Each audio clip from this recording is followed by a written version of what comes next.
Priorities Amendment Bill, also originating from the Senate by the Honorable Senator Ledama Olekina, as well as the County Hall of Fame Bill, a bill originating from the Senate by the nominated Senator Miraj Abdullahi Abdul Rahman. These are bills that have been given priority in the order paper, order number 9, 10, and 11. And once the House commence, they will be considered. But on your screens, you can see that the Speaker's procession has already started making its way into the chambers, with the mess ahead of the Speaker. That is the Speaker of the Senate, Honorable Amason Jeffa Kingi. He is making his way inside the chamber to preside over this afternoon sitting. Allow me to hand you over to this live broadcast that is brought to you by the Parliamentary Broadcasting Unit in partnership with the Kenya Broadcasting Corporation. My name is Kamche Menza. Good afternoon. Tuombe. Ewe Mwenyezi Mungu, twakusihi tutazame kwa neema nyingi na baraka sisi watumishi wako ambao wameridhika kutuita kwa nyadhifa za uongozi katika jamhuri hii yetu. Twakuomba utuwajalie tuyatende na kufurahia mambo yote atakayofikishwa mbele yetu kwa njia ya haki na uaminifu, ili kustawisha amani, ufanisi na heri nchi yetu na wale ambao haja zao umezikabidhi mikononi mwetu. Amen.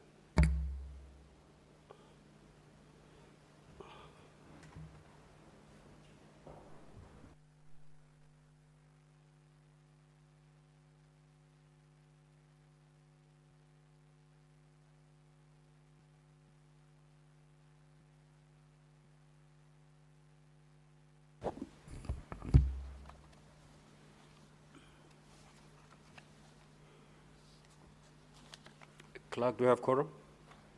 Sergeant at Arms, can you ring the quorum bell for 10 minutes?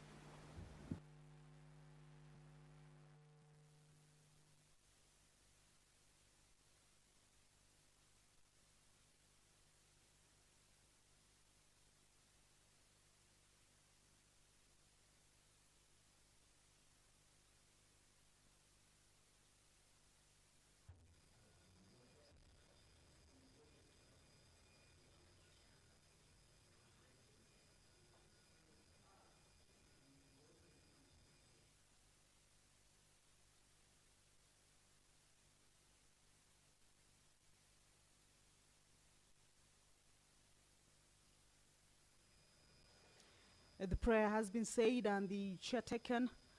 However, the House is facing a quorum hitch. The House cannot, or the sitting cannot commence yet until and unless the quorum is raised.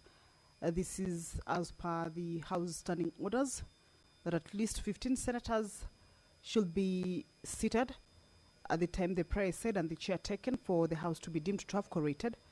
If that is not present, then that would mean the quorum bell will be on for 10 minutes to give room for members who may be running late to be able to get to the chambers and also join their colleagues and raise that much needed quorum for the House to commence. At the lapse of the first minute quorum bell, if the quorum will not have been raised yet, a second round of 10-minute quorum bell will be on. However, if that lapses and the quorum is not raised, the House will be risking or might be adjourned as per the House standing order. So we shall be waiting to see whether the House shall be able to raise that quorum for the House to commence.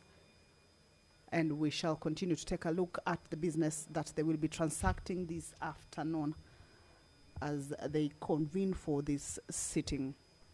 The County Oversight Accountability Bill, a bill originating from the Senate and sponsored by Honorable Senator Ledama Olekina and Honorable Senator William Kisang, is yet another priority business that has been lined up for consideration this afternoon. Business or debate on it continues. You will recall that during the Tuesday afternoon sitting, there was a debate on it. And this afternoon also, this bill is coming up for debate to be, or rather to continue. It's a bill that seeks to provide a framework for effective oversight over the county government by the Senate, to provide for a mechanism on how oversight over the county budgets can be carried out, and also gives effect to the constitutional provisions on oversight, public participation, and participatory democracy as enunciated in Articles 96, 174, 201 of the Constitution. So that is part of the business that senators will this afternoon transact. Currently is a quorum bell. We have seen more members making their way into the chamber. That means in a short while we should be able to raise that quorum. I can spot the senator for Nairobi County, who's also the minority whip, counting to the members inside the chamber to see whether the quorum is about to be raised. So we shall be also waiting to be guided on whether that quorum has been raised yet, for us to be able to let you in to listen into the business of the day. Pursuant to provisions of Standing Order 53, paragraph 1, where senators request or seek for statements from various standing committees regarding matters concerning counties or inter-county, national,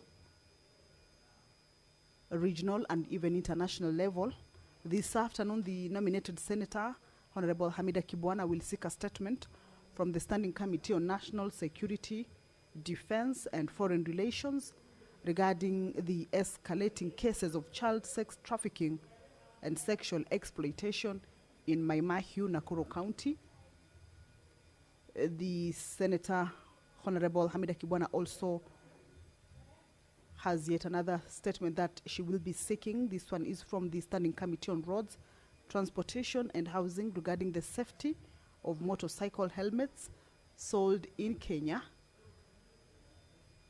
The nominated Senator, Honorable Raphael Chimera, also will be seeking a statement this afternoon from the Standing Committee on Lands, Environment and Natural Resources regarding the status of ownership and the proposed sale of 14210 registered under the Kenya Triangle Company Limited in Kwale County. The House about to commence its sitting. The quorum has been raised.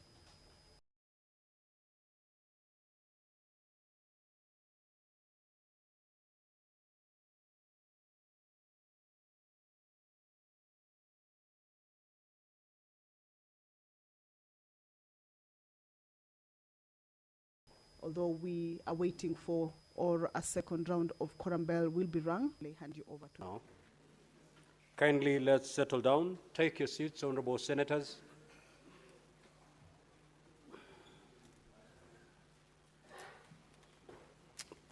Clerk, you may proceed to call the first order.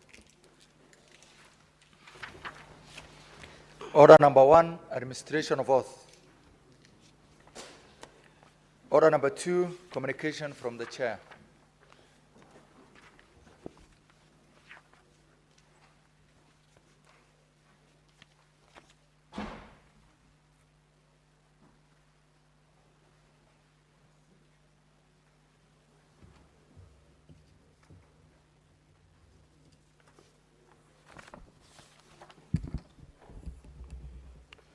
Senator Fagarisa, take your seat, please.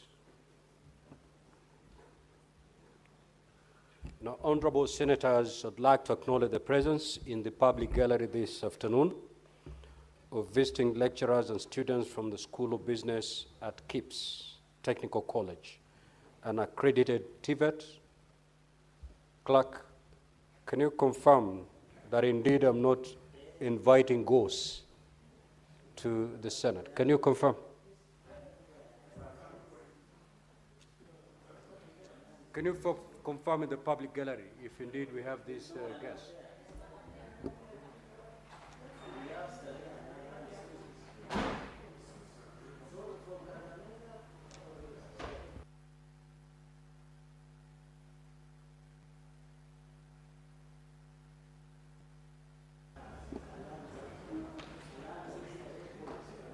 Senator for Lamu, take your seat. Honorable Senators, sorry for the earlier communication. I'm told those guests are yet to make their way to the public gallery. I would like to acknowledge the presence in the Speaker's Gallery this afternoon, students from Starehe Boys Center School, Alliance High School,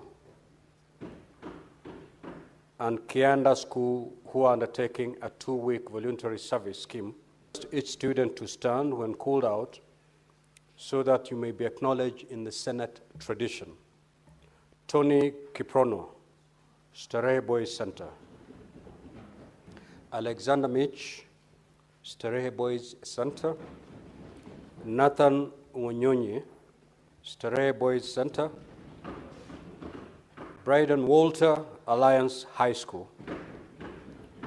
Reuben Makolo, Alliance High School. Peter Trevor, Alliance High School. Tricia Rono, Kianda School. Nanteza Uziza, Kianda School. And Yvonne Owalo, Kianda School. Now, honorable senators, in our usual tradition of receiving and welcoming visitors to Parliament, I extend a warm welcome to them, and on behalf of the Senate and my own behalf, wish them a fruitful visit. I will allow the Senator I know Alliance High School is in Kiambu County. Starehe is in Nairobi County, and Kianda is in Nairobi County. However, do we have old boys from Starehe Boys? So I will allow the Senator for Nairobi City County to pass a word of welcome to the delegations from Starehe Boys. Do we have an old boy from Alliance High School apart from the chair?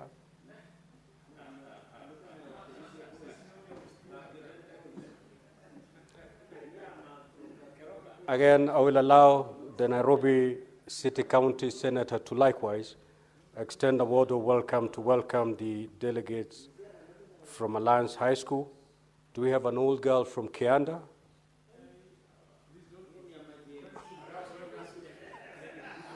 Again, the Senator for Nairobi City County, you will take the opportunity to welcome the 3 delegations. You may proceed.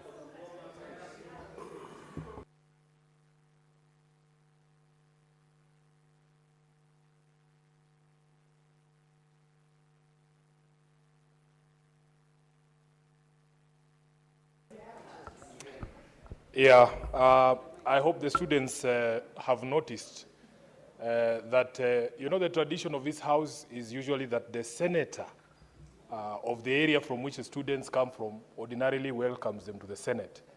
And you have seen how the chair has struggled to find a reason for me not to be the one to welcome the delegation. But because I serve a living God, every single hurdle that has been placed on my path has fallen. Senator for Nairobi City County. Don't dare the chair, please. So a light touch, Honorable Speaker. I want to take this opportunity, Speaker, to welcome the delegations from the 3 schools. Indeed, these are top learning institutions in our country. They have had stellar performance throughout the years. The students who come from this school, you have no excuse not to succeed. As you have seen how thin it is, this Senate is in terms of representation from some of your schools. Some of us went to lesser known schools, and that we are here is something that we celebrate. But if it was people from Alliance and Kianda and Starehe sitting here, it's not a surprise. At least in the lower house, Honorable Speaker, I know of members who went to Starehe. The MP for Saboti, Caleb Amisi, is a member of the National Assembly there. So I just want to take this opportunity, Honorable Speaker. I want to take this opportunity on behalf of all the members here to welcome you to this house. Speaker, just briefly, I had the opportunity last, I think it was a few months ago, to have a meeting with the leaders from these schools under the auspices of the Center for Multi-Party Democracy. And I can attest that these schools are really doing their best to equip these young people for the future. Brilliant young girls and boys, and ours is just to wish you well, to welcome you in the Senate. I hope that you are able to participate in the debate today and learn something that you can take back to school. We wish you well as our future leaders. May God bless you. Thank you, Honorable Speaker. Next order.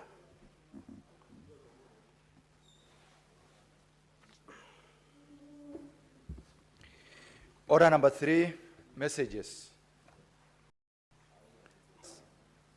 Senate Majority Leader.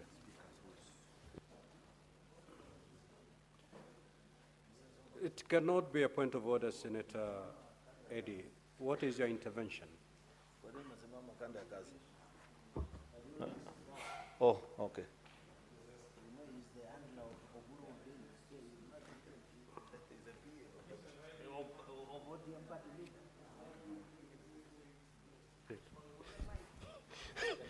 Mr. Speaker, you know it's a very cold season, and I just wanted some clarity because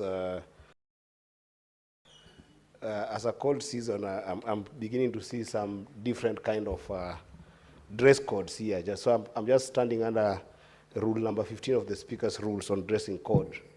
I just wanted clarity whether the majority whip is dressed accordingly, so that when next time I show up with a turtleneck in this cold, I can be able to come with them because no, I just wanted clarity from the Speaker so that I also know whether the dress code is okay. Thank you, Mr. Speaker.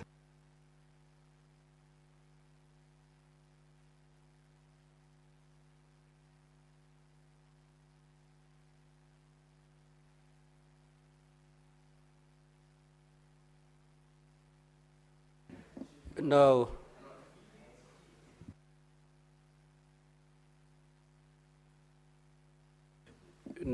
Senator Eddie, you referred to rule number 15 of the Speaker's rules.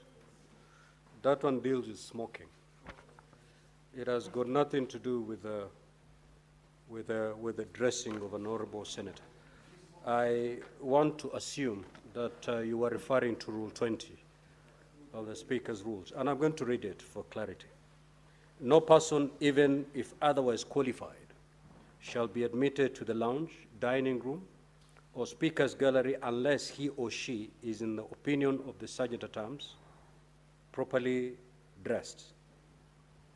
This means that the person is dressed in a coat, collar, tie, long trousers, socks and shoes, or service uniform, religious attire, or such other decent dressing as the Speaker may from time to time approve. In the lounge or in the dining room, senators or visitors may wear long trousers, clean shirts, socks, shoes, or service uniform. An equivalent standard shall apply in respect of female visitors while in the gallery, lounge, or the dining room. Now, Senator Boni, you are in breach of this particular rule.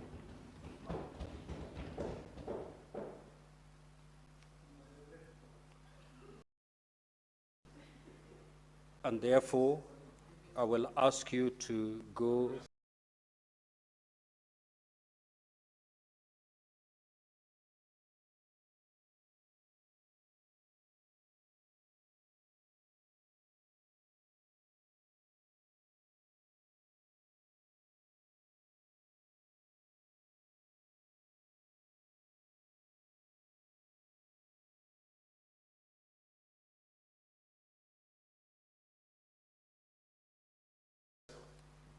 dress as per this rule and come back immediately.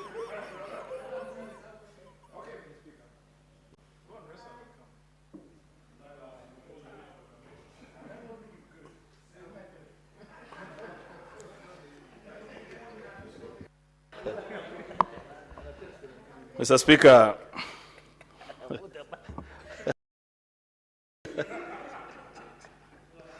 well, Senator Eddie will be Senator Alwale's age. Then he will understand why old men sometimes have to dress like that. But for now, he cannot seem to appreciate. Mr. Speaker, I want to lay the following papers on the table of the Senate today, Wednesday, the 29th of October, 2025. These are reports of the Auditor General on the financial statements for the year ended 30th June, 2025 of the following counties.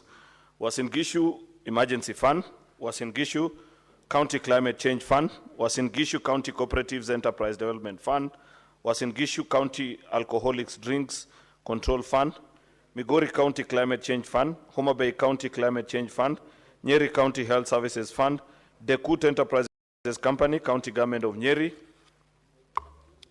Trans Nzoia County Public Service Board, Kitale National Polytechnic, County Government of Trans Nzoia, Kisumu County Car Loan and Mortgage Scheme, Executive Fund, County Government of Kisumu, Kisumu Urban Projects, Project Advance Account, CKE 1035-01G, County Government of Kisumu, Kisumu Urban Cash Expenditure Fund, CKE, County Government of Kisumu, Kenya Health Sector Program Support 2, that is DANIDA, reference 104 Kenya, the County Government of Kisii, Kisii County Climate Change Fund, Garissa County Climate Change Fund, Garissa County Scholarship Fund, County Government of Garissa, Garissa County Emergency Fund, County Government of Garissa, Mumias Municipality, County Government of Kakamega. Mr. Speaker, I beg to lay. Next order.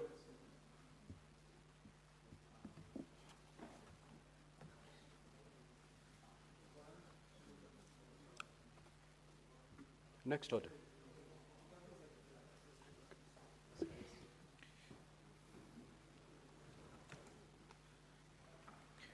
Order number 6, notices of motion. The Chairperson, Delegated Legislation Committee. Or any member from that committee.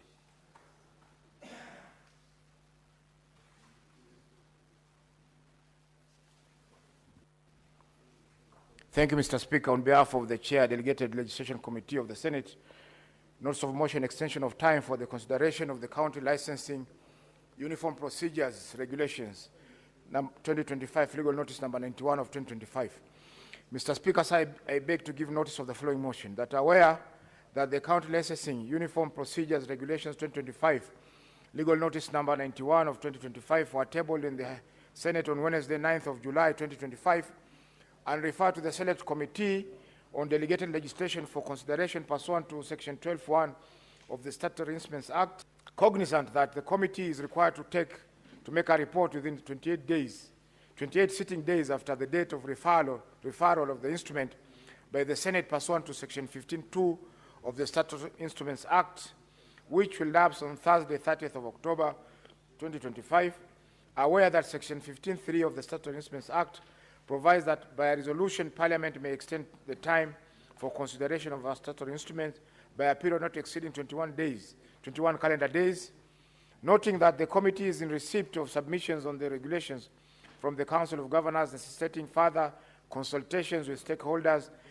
including the Cabinet Secretary for Investments, Trade and Industry, and the Council of Governors. Now, therefore, the Senate, pursuant to Section 15(3) of the Statutory Instruments Act, resolved to extend the timeline for consideration of the county licensing uniform procedures regulations 2025, legal notice number 91 of 2025, for a further 21 days.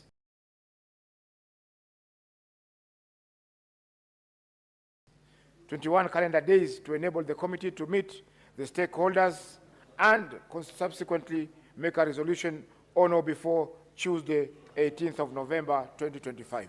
Thank you, Mr. Speaker.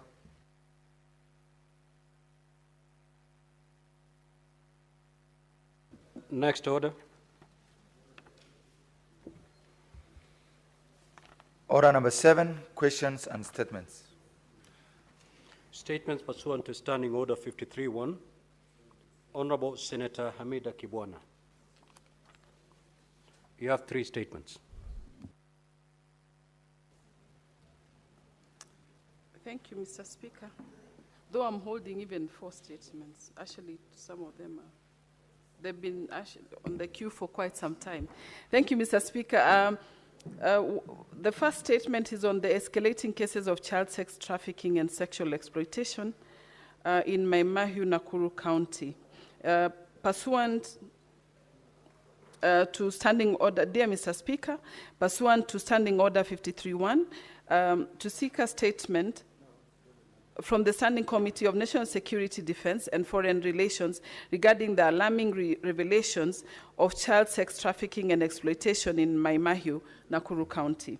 Mr. Speaker, sir, the existence of an organized child sex trafficking network operating openly in Maimahiu has recently been exposed. This key transport hub in the Rift Valley, located along the Northern Corridor, has become a hotspot for trafficking and commercial sex exploitations of minors reportedly as young as 13 years old.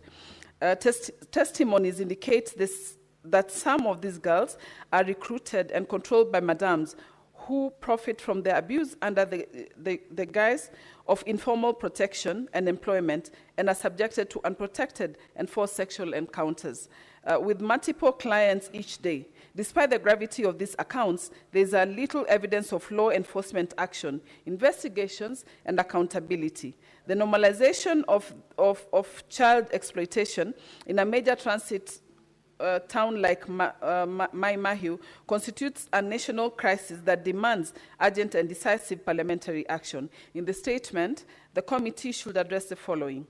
1, the prevalence of child sex trafficking rings in Maimahiu and other major towns and the identities of those perpetrating this criminal activity. Number 2, the number of suspects involved in child sex trafficking who have been arrested and prosecuted, and additionally, enforcement measures put in place by the police to address the concerns. Number 3, whether the National Police Service and Anti-Human Trafficking and Child Protection Unit are adequately equipped and actively responding to child trafficking and exploitation cases in Nakuru County. Number 4, the status of current national framework for the protection, rescue, and rehabilitation of trafficked minors, including the availability of witness protection for child victims of sexual exploitation. Finally, urgent policy, legislative, or administrative interventions to strengthen enforcement against child trafficking and ensure accountability for any public officials who may have abetted this criminal activity through negligence or complicity. Thank you, Mr. Speaker. I'll go for the second one. On the road safety of motorcycle border helmets sold in Kenya. Mr. Speaker, I rise pursuant to Standing Order 53.1 to seek a statement from the Standing Committee of Roads, Transportation and Housing on a matter of national concern regarding the safety of motorcycle helmets sold and used in Kenya. Mr. Speaker, sir, given the widespread of use of motorcycles as a means of transport and livelihood, this matter raises grave public health and safety concerns. The continued circulation of unsafe helmets exposes thousands of Kenyans to preventable deaths and injuries.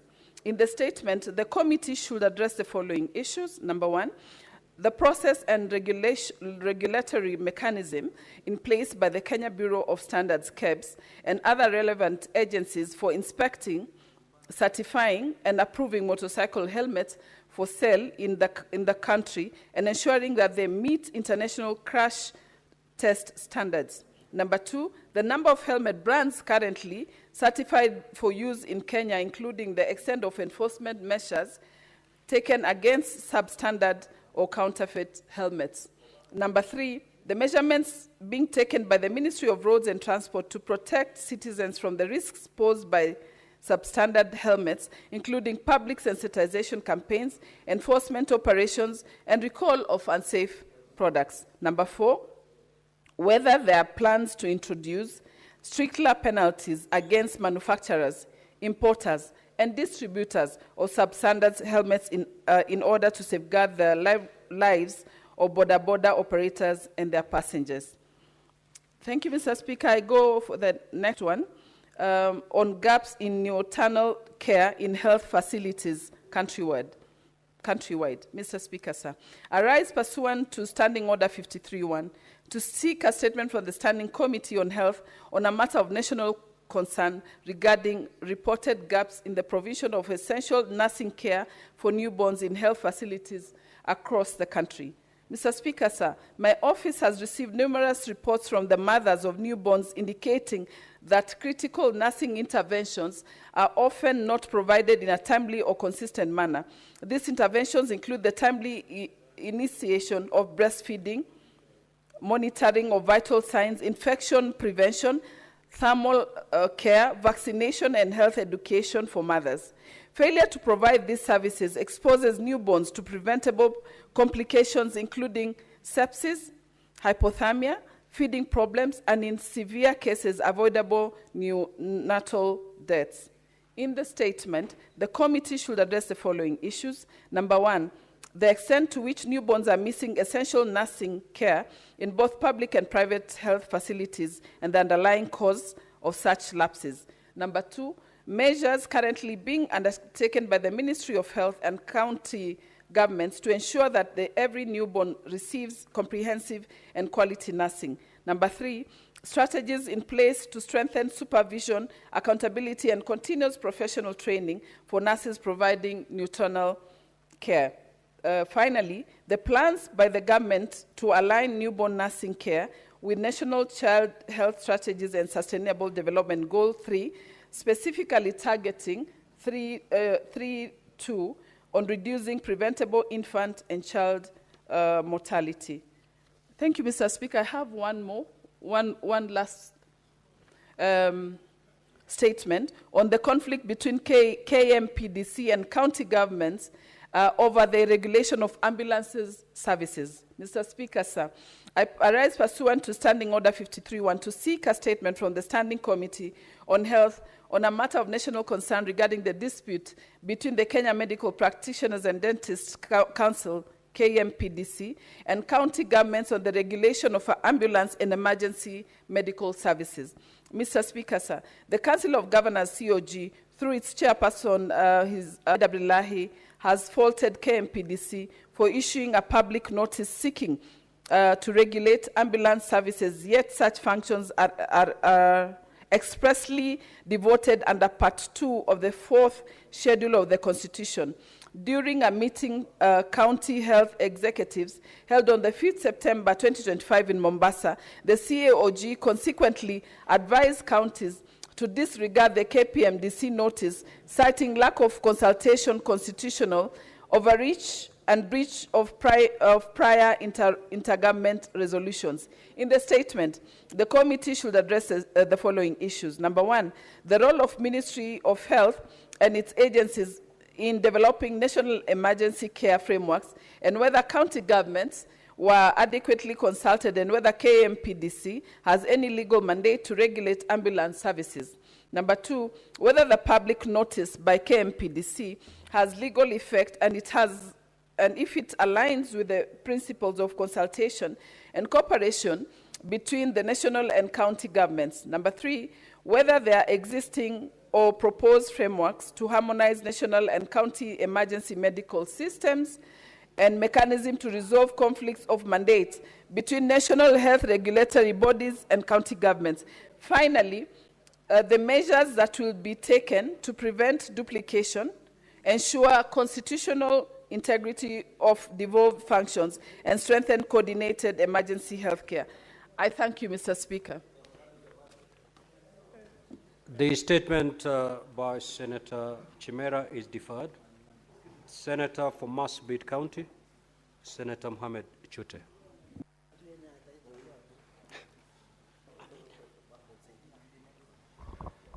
Thank you, Honorable Speaker. I'm requesting for a statement on the involvement of the Kenya Defence Forces, KDF, in the implementation of various public infrastructure development projects. Mr. Speaker, sir, I rise to seek a statement from the Standing Committee on Roads, Transportation and Housing on a matter of national concern regarding the trend by the national government to involve the Kenya Defence Forces in the implementation of various public infrastructure development projects, particularly the constructions and renovation of several stadiums across the country. In the statement, the committee should address the following. 1, the procurement method adopted for each public infrastructure development projects initiated by the national government from 2020 to date, where the Kenya Defence Force was eventually selected for the project implementation, including a justification in each instance where open tendering was not used. And finally, 2, the rationale for involvement of KDF in the implementation of public infrastructure development projects, despite availability of qualified civilian contractors in the country. Thank you very much, Honorable Speaker. Senator Faki.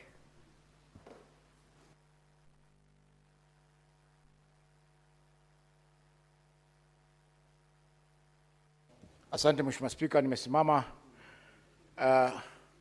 kuambatana na kifungu cha 53(1) cha kanuni za kudumu za Seneti kuomba kauli kutoka kwa kamati ya kudumu ya leba na ustawi wa jamii kuhusiana na ucheleweshaji wa malipo ya kustaafu ya Bwana Abdalla Mohamed Ghazal jijini Riyadh, Saudi Arabia. Mheshimiwa Spika, Bwana Mohamed Abdalla Ghazal alifanya kazi na kampuni julikanayo kama Al-Dhahri International Group for Trading and Contracting kwa muda wa karibu miaka 30 hadi kustaafu kwake mnamo mwaka 2022. Kampuni hiyo ililinda kulimlipa malipo yake ya kustaafu, hivyo basi akaenda mahakamani huko Riyadh, Saudi Arabia. Mahakama ya kwanza iliamuru Bwana Abdalla alipo pesa zake za kustaafu. Kampuni haikuridhika na uamuzi huo na ikakata rufaa kwa mahakama 2 za juu. Mahakama hizo zilitupilia mbali rufaa hizo na kuamuru kampuni imlipe Bwana Abdalla reali 716,743 za Kisaudi. Uamuzi wa rufaa ulitolewa mwezi Julai mwaka 2024 na hadi sasa zaidi ya mwaka mmoja baada ya uamuzi huo, kampuni ya Al-Dhahri imekataa kulipa malipo hayo. Badala yake, Bwana Abdalla alifukuzwa kutoka Saudi Arabia baada ya kustaafu, na ubalozi wa Kenya jijini Riyadh ulimsaidia tu kupata kibali cha usafiri, na ubalozi huo haujamsaidia kivyovyote ili kupata malipo yake ya kustaafu. Katika taarifa ya Mheshimiwa Spika, kamati yaangazia ifuatayo: sababu ya kutomlipa Bwana Abdalla malipo yake licha ya mahakama kutoa uamuzi alipwe. Pili, mikakati ambayo ubalozi wa Kenya inafanya kuhakikisha kwamba Bwana Abdalla analipwa pesa zake za kustaafu. Mwisho, ya tatu, idadi ya Wakenya wengine wanaopata changamoto kama hizi nchini Saudi Arabia na kwingineko wanapostaafu makazi ambao wameajiriwa kufanya. Asante Mheshimiwa Spika.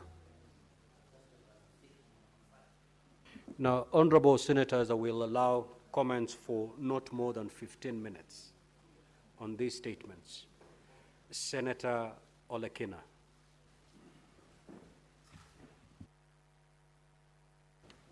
Thank you, Mr. Speaker. Mr. Speaker, I rise to make some comments on this statement by the distinguished Senator, Senator Hamida Kibwana, on gaps on neonatal care in health facilities countrywide.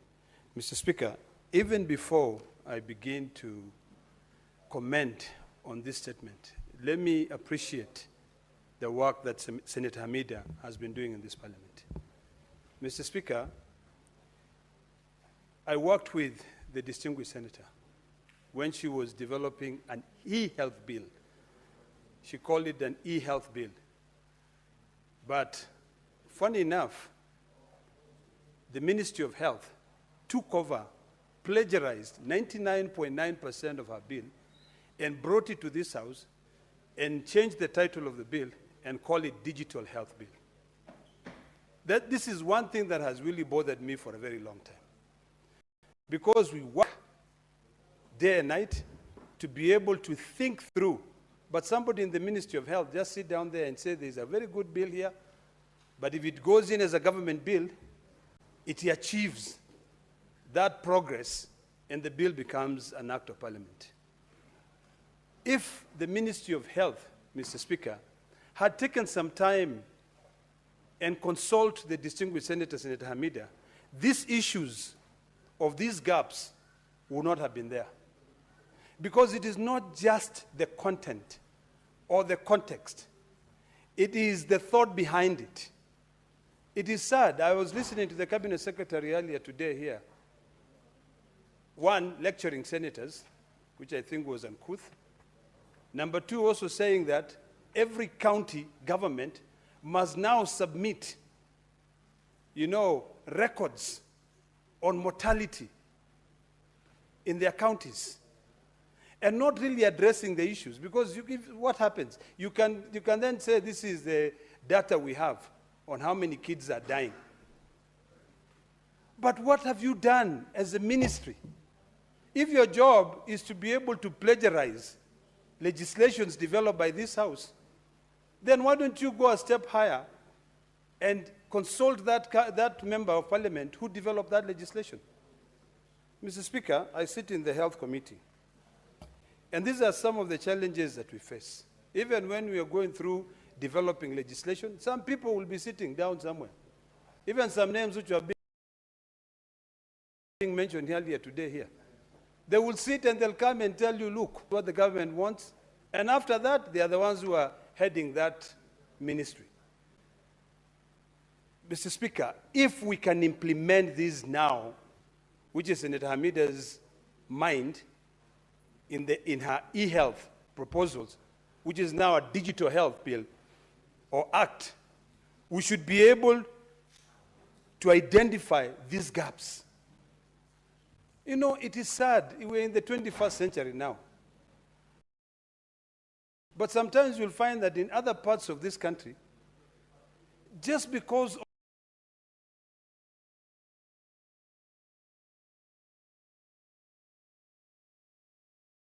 of either the wrong prescription, you end up finding certain conditions to a situation where their own body becomes sepsis.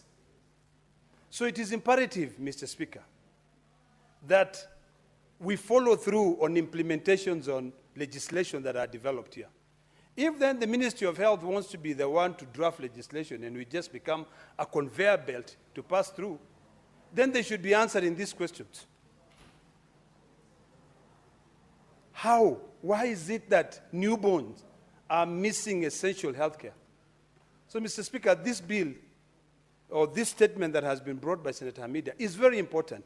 And I want to request the distinguished senator to take some time and go in and sit down with the Ministry of Health. Tell them, you took my bill. You brought it here, you passed it. You forced us to pass it. Now, how are we going to implement it? Because this is an issue of implementation, lack of implementation. Otherwise, we'd be able to keep track. Senator Cherage.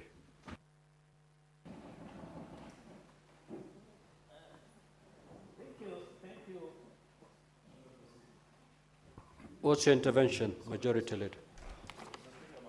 To Senator Cherage, but normally when you guide us on this session, you normally guide on time per member so that as many members as possible can speak. I realize you didn't do that today. Thank you, sir.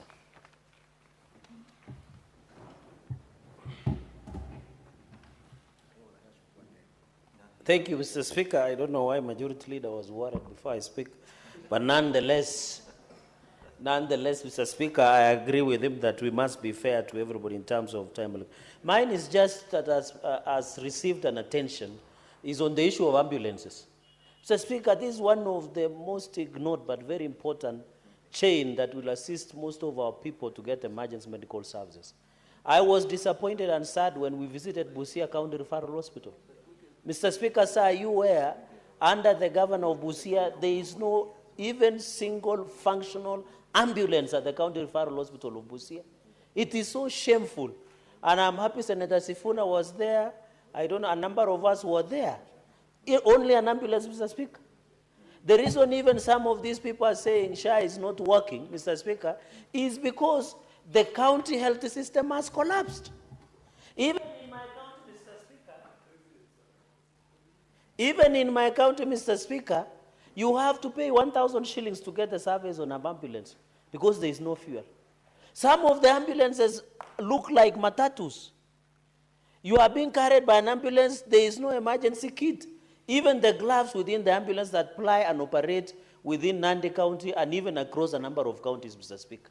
This issue of ambulances, I agree that it's unconstitutional, it is illegal under 4th schedule for KMPDC and the Ministry of Health to direct on the issue of ambulances, but also county governments must up their game. The lack of drugs, the lack of ambulance, the lack of service provision. Today we were discussing, Mr. Speaker, and you are aware the Cabinet Secretary is on record, saying that after 7,000 UHC staff had been given SRC rates, the biggest impediment and obstacle to confirmation on permanent pensionable is Council of Governors.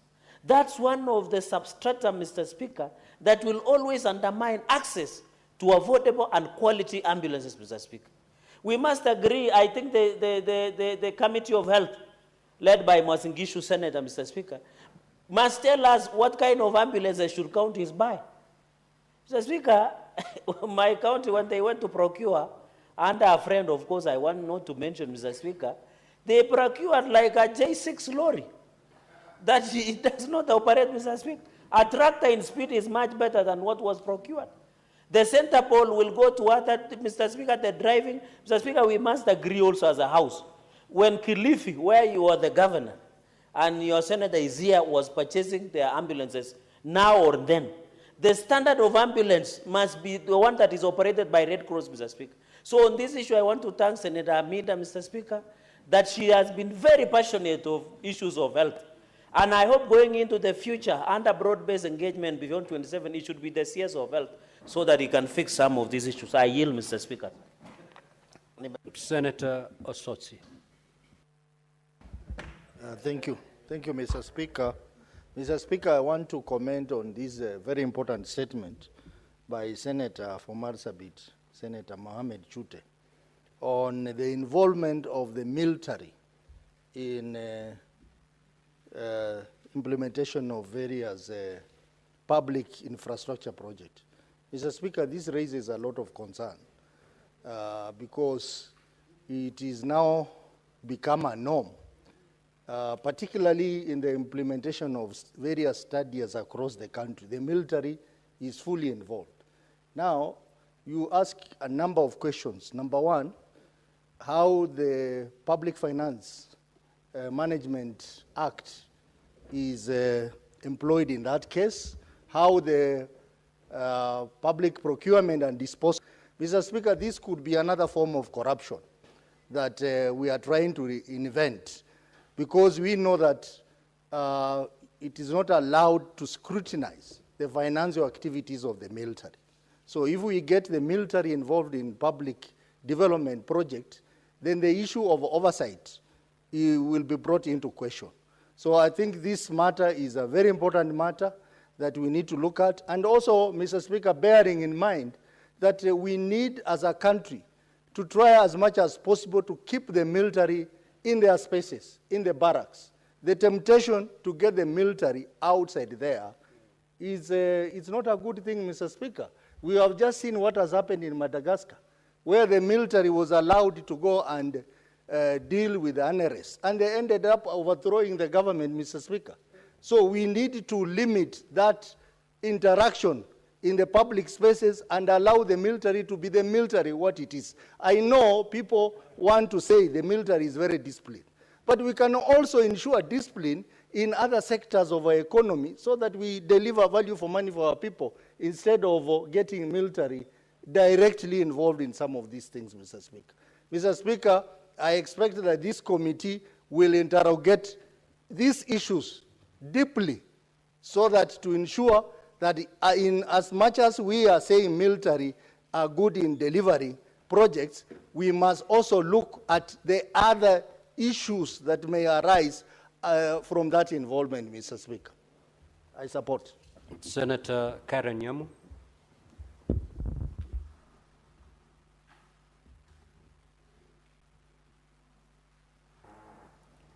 Mr. Speaker, I want to make comments on the statement on the involvement on KDF. doing infrastructure projects in the country. Mr. Speaker, the work of KDF is to protect this country and to keep the country safe. We need to understand under what circumstances, under what framework is KDF undertaking construction work in the country. Is it a directive? Is it special arrangement? Is it open tender? At the same time, we have to understand that this, in effect, what this does, we cut jobs when these jobs go to the military.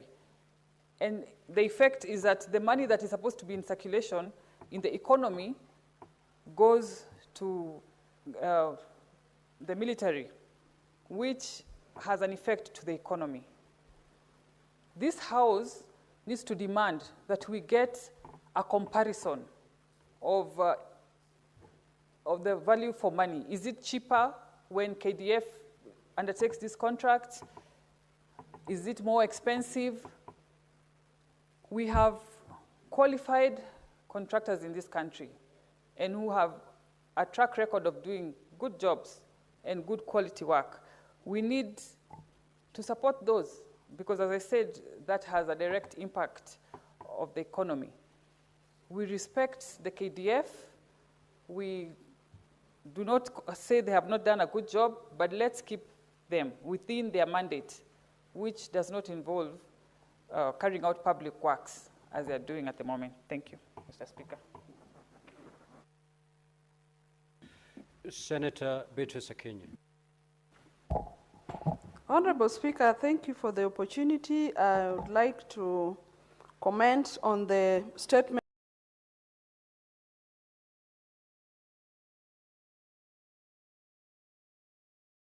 by the Senator of Marsabit of various infrastructural development projects.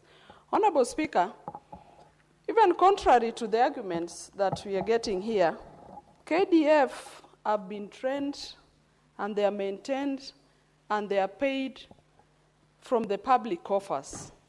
So where they are able to give back to the communities, where they are able to give back to the public, I do not mind if they can do some work within certain frameworks that are developed. Honorable Speaker, we have had disasters like floods and even drought. And at those times, KDF have been called upon to help in restoring infrastructure. The only important thing is that we must have a framework in which they operate on some of those projects. Otherwise, their core mandate remains security, but they are Kenyans that have been trained through public coffers, and they are also paid by the public coffers. Honorable Speaker, just the other time when we had these disasters of the Right Honorable Prime Minister's death, we saw the military do commendable work. And so I want to thank them for even the work they did during Baba's funeral, as I thank the president of this country, Samoei Ruto, for demonstrating statesmanship and for giving Baba the honor that he gave. As I thank the president, I also thank the leadership of this House. Honorable Speaker, you gave us an opportunity to honor Baba along with the leadership of the House, and I thank you and I thank all Kenyans for demonstrating patriotism at that level. And so, Honorable Speaker, as I get back to my seat, we want to say the lion has retreated back to the mountain, and so I congratulate also the Senator, Dr. Oburu, for taking over the party, and we are proud of him, and we are sure, we are confident in his patience, tolerance, and leadership. Honorable Speaker, I support. Senator Mungatana. Whom do you want to inform, and there's nobody on their feet? No, the House... you will get an opportunity to contribute. Senator Mungatana.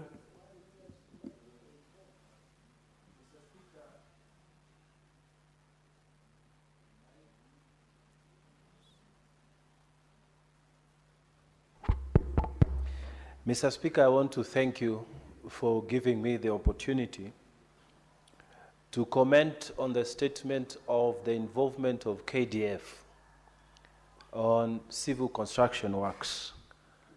Mr. Speaker, what that statement from the Honorable Senator of Marsabit is seeking is just clarification, because we all know that the mandate that is executed by the KDF is just to oversee construction. And Mr. Speaker, they have done this in stadiums, in various counties like Siaya, like in Nakuru. They have also done supervisory work on some of the level 4 hospitals to reconstruct and finish, because some of those projects were stalled projects and they were costing the government a lot of money and inversely the people of Kenya. So we understand.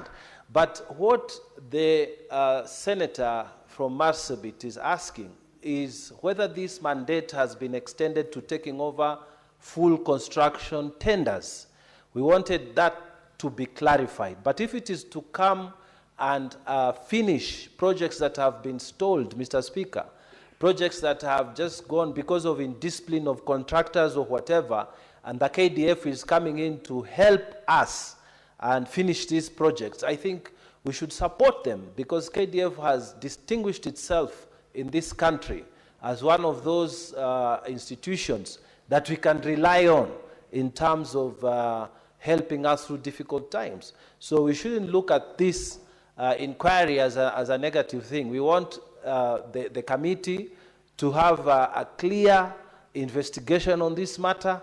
We find out if KDF has overstepped its mandate, but if it is just doing the correct thing, then let us support them. I submit, Mr. Speaker. Senator Olekina. Thank you, Mr. Speaker. Mr. Speaker, I appreciate you giving me this opportunity. You know, we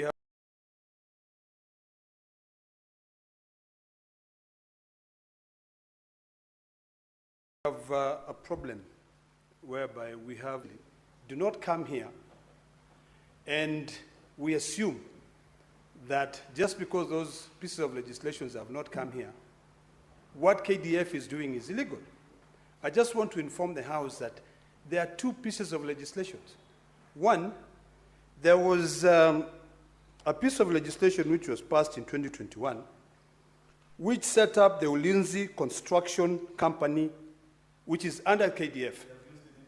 And we have used it here in Parliament. That is number one. Number two, Mr. Speaker, there is a bill, which was the Critical Infrastructure Bill of 2024, that was being considered by the National Assembly, that was brought by the Ministry of Interior for KDF to be able to undertake this critical infrastructure. So I think it is important. Sometimes we might be moved by interest of us, our companies outside doing business, but it is important to know that what KDF does is legal. KDF will not want to get into projects that they are not legally allowed to be able to perform. If you go to Kajiado today, the Kenya Meat Commission performed well when KDF got involved. They did not just get involved just like that. So let us not be oblivious of the existing legal framework.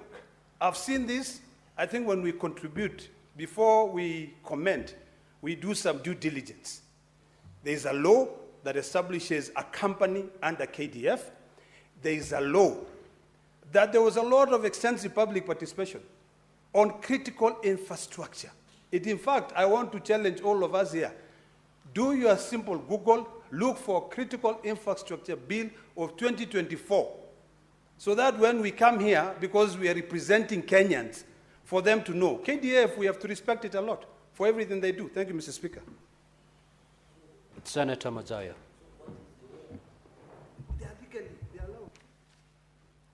Asante mstahiki Spika. Mstahiki Spika, niko na taarifa mbili ambazo nataka kuziunga mkono.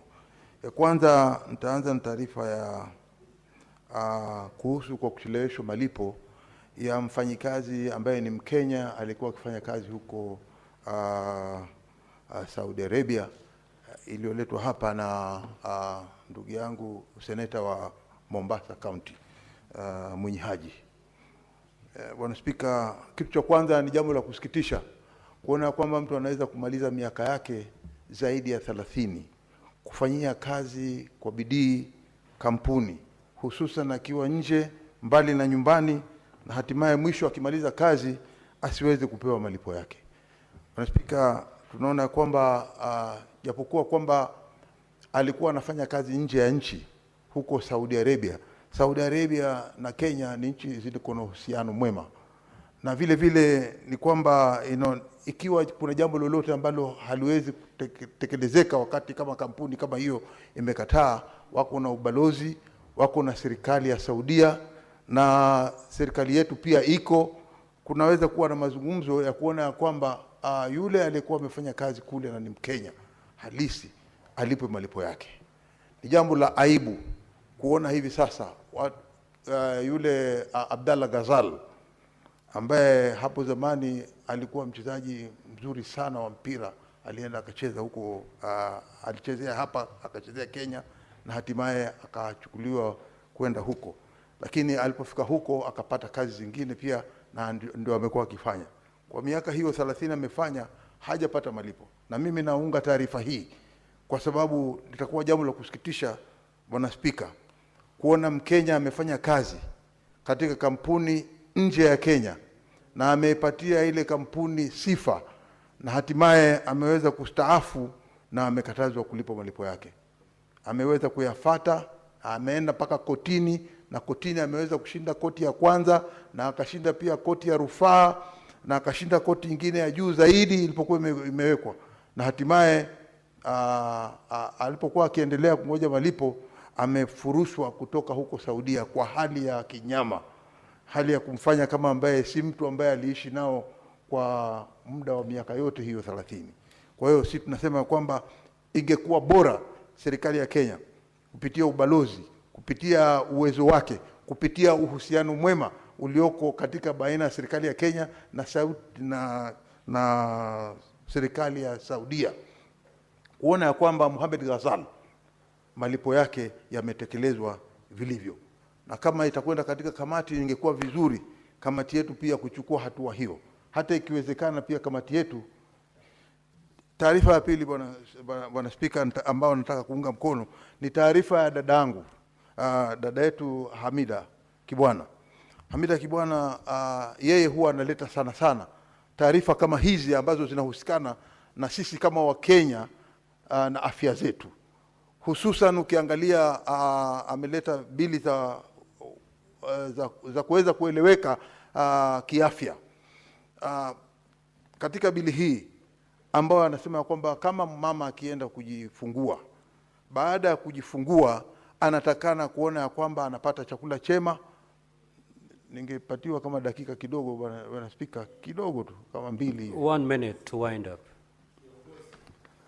Bwana Spika, asante kumpatia hiyo dakika moja. Nitaomba pengine nukta fulani mbele yake. Lakini nasema tu ya kwamba kitu cha muhimu ni kwamba hizi bili yake ambao hii taarifa yake ambayo ameileta ni muhimu, kwa sababu taifa hili linahitaji hawa watoto wakue, wawe wakubwa, wawe kama sisi, ili tuweze kuendeleza taifa letu. Ikiwa hawa watoto wataanza kufa katika umri kama huu mdogo namna hii, manake siku hizi tunaona kina mama wakienda hospitali mara nyingi kunakuwa zile hospitali hawaangaliwi vizuri na wanapoteza watoto. Unaingia vizuri, unazaa vizuri, lakini unaambiwa mtoto amepita, yani amefariki. Kwa hiyo tunasema kwamba bili kama hizi ni muhimu sana kuona kwamba taarifa kama hii ni muhimu sana kuona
lakini kwa sababu wale watu wako na njia ya kutengeneza ndaranja ama kufanya kazi ya kujenga ilikuwa mzuri sana.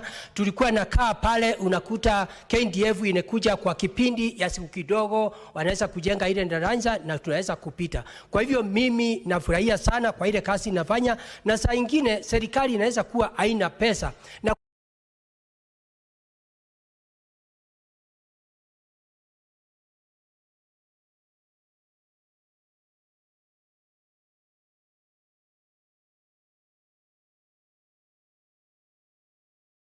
ya kazi ambaye ya kujenga. Pia nakumbuka mwaka wa 2022 wakati tulichaguana, KDF ilikuwa ya kwanza kukuja kujenga uwanja pale Embu, na labda serikali haikuwa na pesa ya kutosha na bei ile walikuwa jenga nayo, kwa sababu hakuwa nalipisa kiwango ya juu iende, ikawa walipatua wafanye kazi, na kutoka katio kwa uwanja nyingi tumeona wakifanya kazi. Kwa hivyo mimi naomba wale wataenda kuangalia, waangalie bei inakuwa namna gani, na kama bei yao iko chini ni vizuri waendelee kupatiwa kazi wakisaidia kaunti zile zingine. Hiyo ingine, nikiwa Central Embu County na sangia mambo ya mjadala wa Senator Aminda, ningeomba wale wataenda kuangalia, kwa sababu tumekuwa tukipatia county pesa nyingi, na mambo ya ambulance ni kitu muhimu sana, kwa sababu tunajua mambo ya afya iko katika masinani, lakini mara mingi unakuta county nyingi, sub county, hata allocation, hata unakuta level 5, level 4, level 3 haina ambulance. Waweze kutengeneza sheria, ama seneti hii waweze kutengeneza sheria, kila mwaka county iwekwe sheria, kila mwaka unakuta kuna pesa ile tutatenga ambayo itakuwa ya kununua ambulance, ndio akina mama wetu wale wajawazito wakienda kusaidia mambo ya watoto, ama watu wakionjeka kule masinani. Kwa sababu unakuta pale nyingine hospitali iko kama kilomita 20, na unakuta vijana wetu ama wazee wetu ama akina mama hakuna pesa ya kukomboa ambulance ama kukomboa magari, unakuta kuna shinda. Kwa hivyo Bwana Spika, kuna njia tunaweza kuangalia, tuweze kuona vile utasaidia, ndio kute kila mwaka kutakuwa county itakuwa inaikuwa pesa ama ile kiwango ya ile pesa. The Senate Majority Leader. Mr. Speaker, I have very quick comments on two issues. One is on this KDF issue. I need not say much more than what Senator Ledama Olekina has said, that construction company is a legally constituted entity. And even us as Parliament, we've had to procure their services occasionally when you have works that are of an urgent nature. And therefore, our procurement law allows for actually one government entity to contract another without going through the long route of a public procurement process. Because in essence, there's no profit to be made. And if there is, that company is owned by the people of Kenya. However, be that as it may, there are concerns that people may have on, for example, something military to interaction with citizens and so many other things which perhaps people are concerned about. But the long and short of it, Mr. Speaker, is that there are many countries, China included. Many people don't know that even in most of these Chinese companies that you see in Kenya carrying out construction are actually state-owned enterprises and not private entities. So it is possible for us as a country, Mr. Speaker, to build our own state-owned enterprises that can compete with the very best. We were with you, Mr. Speaker, in Kitui during the Mashujaa Day. You saw that stadium that was constructed in a record 3 months. We had been with you in the same stadium 3 months prior to. If you gave that stadium to Senator Chute's company, for example, Mr. Speaker, you know how long it will have taken to put it together. Anyway, Mr. Speaker, the more important reason I rose to speak, Mr. Speaker, is because of the statement by Senator Hamida on the child trafficking allegation. No dignified country, Mr. Speaker, will want such accusations leveled against it, that there is a certain part of the country where child trafficking, particularly for sex, is encouraged or condoned, Mr. Speaker. And therefore, we were all shocked when that report by BBC was released about what was happening in Mai Mahiu. And subsequently, the police issued a communication saying that that documentary had been stage managed that those people had been hired and there were people that they had taken statements from. What bothers me, Senator Amida, and what the committee needs to tell us is how far then have the police gone with that investigation? Who are the people that hired these people to pose for this recording? And why haven't they been taken to court up to now? Because so long as those people are not taken to court, Mr. Speaker, that allegation, which is a terrible stain on the moral fabric of this republic and in our standing across the globe, Mr. Speaker, continue to hang over our head. It is my hope, Mr. Speaker, that the Committee on Security will consider this matter and give us a final finding on it. I thank you, Mr. Speaker. Senator Perez, Tobacco. Thank you, Mr. Speaker. Mr. Speaker, let me also give my contributions on the issue of involvement of KDF in doing infrastructural projects in the country, Mr. Speaker. Mr. Speaker, KDF has a lot of expertise within its ranks in various fields, Mr. Speaker. And it should benefit Kenyans, Mr. Speaker, because they are trained with money from taxpayers. Mr. Speaker, KDF also is a human resource, a lot of human resource that can be utilized within our borders, Mr. Speaker. Mr. Speaker, it's not always that we have KDF going to war or being involved in any missions, particularly, that are related to security. But I had also wanted, Mr. Speaker, the person, the senator who brought this issue, to know that doing infrastructural projects, Mr. Speaker, is a security measure. Mr. Speaker, even in Marsabit and Northeastern, when roads are done, bridges are done, it helps, Mr. Speaker, to enhance security, and so it is allowable. And as it has been said, Mr. Speaker, the law allows it. Mr. Speaker, let me give an example of projects that I know that were done by KDF long time in Kajiado. For a long time, Mr. Speaker, we did not have roads. And I remember before the Isara Mashuru Kajiado Road was tarmacked, the only existing bridges that were there were done by KDF long time ago, steel bridges, Mr. Speaker. And that is what helped the community for a long time. And so, Mr. Speaker, I don't see any harm in KDF being utilized in the development of the country, Mr. Speaker. Mr. Speaker, furthermore, it brings the cost down in the interest of Kenyans, Mr. Speaker. And so, Mr. Speaker, personally, my opinion is that it is important that we utilize KDF to do infrastructure across the country. Thank you, Mr. Speaker. Senator Maureen Tabita. Thank you, Mr. Speaker. And I do rise to support the two statements from my sister, my good friend, Senator Hamida, starting with the issue of child sex trafficking, Mr. Speaker.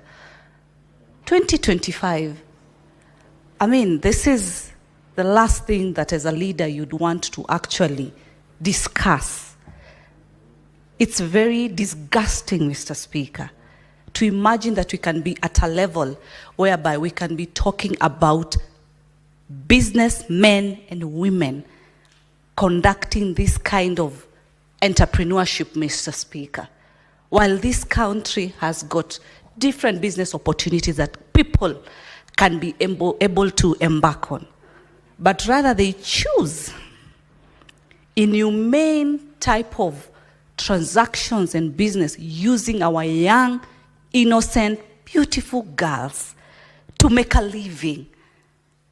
And when one day they depart, Mr. Speaker, we are supposed to read a very beautiful eulogy of someone who was doing this kind of business, Mr. Speaker. These people, Mr. Speaker, should be brought to book. Just heard the majority leader saying that the police report indicated that this was just another content creation, Mr. Speaker. Really? We need that to know Who is that who did this content creation or made this kind of videos, Mr. Speaker? They need to be brought to book. That can't just be assumed, then that's it. That's the end of it, Mr. Speaker. The other day we were in Busia for Senate Mashinani, Mr. Speaker. And through Kenya Women Senators, we were able to interact with very innocent young girls who are mothers, who are young mothers, and others who have gone through, processes that sometimes you wonder if you are in this world together, Mr. Speaker. These things are happening. And the security apparatus should move with speed. Children, and you never know, one day, one time, that this will be a matter that really touches a close family member. So when we speak as representatives of the people, it's because it's our mandate to voice out about such kind of issues, Mr. Speaker. And lastly, Mr. Speaker, yes, on the statement in regards to the issue of regulations of ambulances and emergency medical services, Mr. Speaker. Just recently, we were in Eastern Region. As we always, as a Committee of Health, as we are always moving to different parts of this country, doing our mandate of over.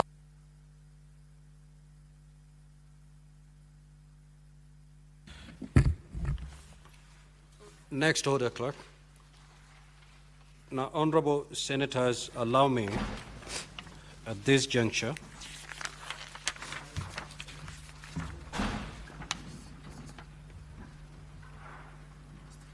okay, next order. Order number 8, the Kenya Roads Amendment number 3 Bill, National Assembly Bills number 34 of 2025. First reading. A bill for an act of parliament to amend the Kenya Roads Act and for connected purposes.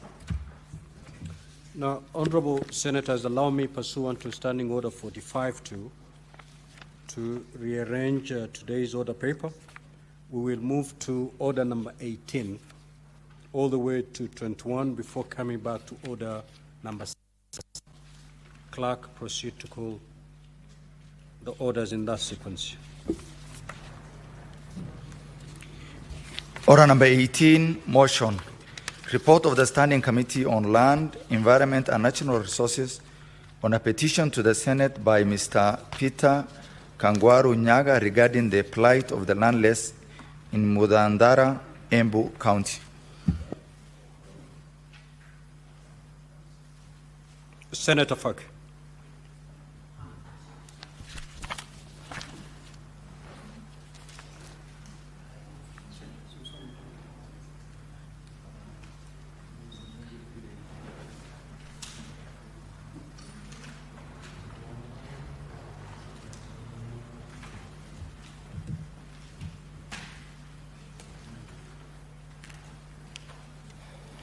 Thank you, Mr. Speaker.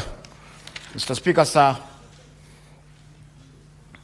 I move that the Senate adopts the report of Standing Committee on Land, Environment and Natural Resources on a petition to the Senate by Mr. Peter Kangwaru Nyaga regarding the plight of the landless in Mudandara, Embu Sub-County, laid on the table of the Senate on Tuesday, 7th of October, 2025.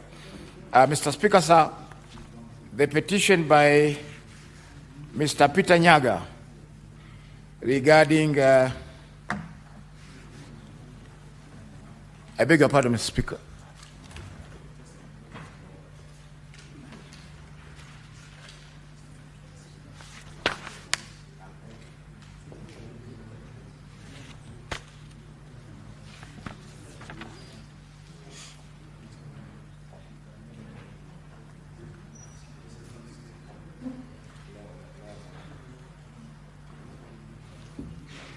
Mr. Speaker, sir, I beg to move that the Senate adopts the report of the Standing Committee on Land, Environment and Natural Resources on a petition to the Senate by Mr. Peter Kangwaru Nyaga regarding the plight of the landless in Mudandara, Embu Sub-County, laid on the table of the Senate on Tuesday, 7th of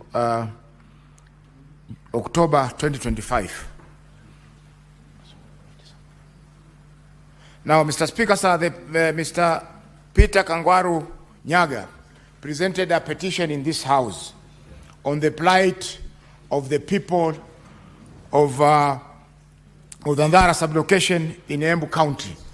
And their complaint was that they have lived in this area for many years, and that sometime in 1960s, in the early 60s, the government, through the lands and settlement, conducted an adjudication process in that area.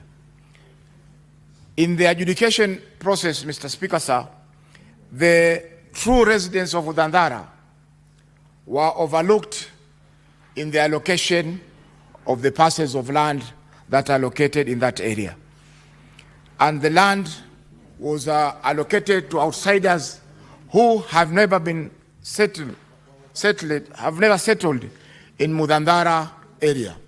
Mr. Speaker, sir, most of the residents have been there for many years, and they had settled in that area after coming from the neighboring Tharaka County. Now, as a result of this injustice, Mr. Speaker, sir, the residents were deprived of their land, and there have been instant conflicts between the title holders and the settlers. Mr. Speaker, sir, many of the people who are going there to buy land were being turned away by the residents who have settled there for many years. Now, as a result, there have been constant conflicts between the residents and the title owners, and many of the residents have been taken to police, have been charged in court, and this problem has persisted for a long time. Mr. Speaker, sir, the committee, in its consideration of this petition, visited Mudandara, and I was happy that the Senator of Embu, Senator Mundigi, accompanied us to Mudandara, although he had some other official engagements on that day, but indeed he welcomed us in Mudandara and proceed with the petition. And as a result of the discussions, we came back and wrote our report. Mr. Speaker, sir, we did invite the CS, Ministry of Lands, and the CS indicated to us that this is a community problem because the people who have been settled there in Mudandara were people who originally came from Tharaka, and therefore those issues of clanism and issues of indigenousness have taken toll on this community, and therefore the land had been allocated to the Mbere community, which is predominantly in Embu County. Mr. Speaker, sir, we did discuss with the CS on whether the adjudication could be set aside. And indeed, she indicated to us that it could be set aside through a court order. But based on this petition, Mr. Speaker, sir, it is the committee's observation and findings that the whole adjudication area needs to be reconsidered afresh. It needs to be set aside because those with title deeds cannot access the land, and those who are settled there do not have title deeds to that particular land. Mr. Speaker, sir, I therefore move that this House adopts this report so that we can be able to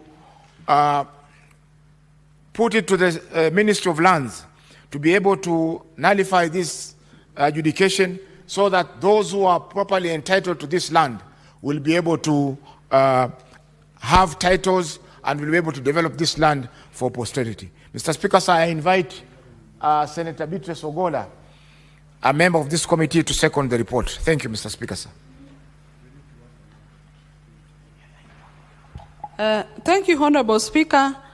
As I rise to second this motion, and Honorable Speaker, just as the chair of the Lands Committee has stated, this petition came to our committee and we debated and visited. And Honorable Speaker, this cause of landlessness of this community is because it's a form of injustice, Honorable Speaker.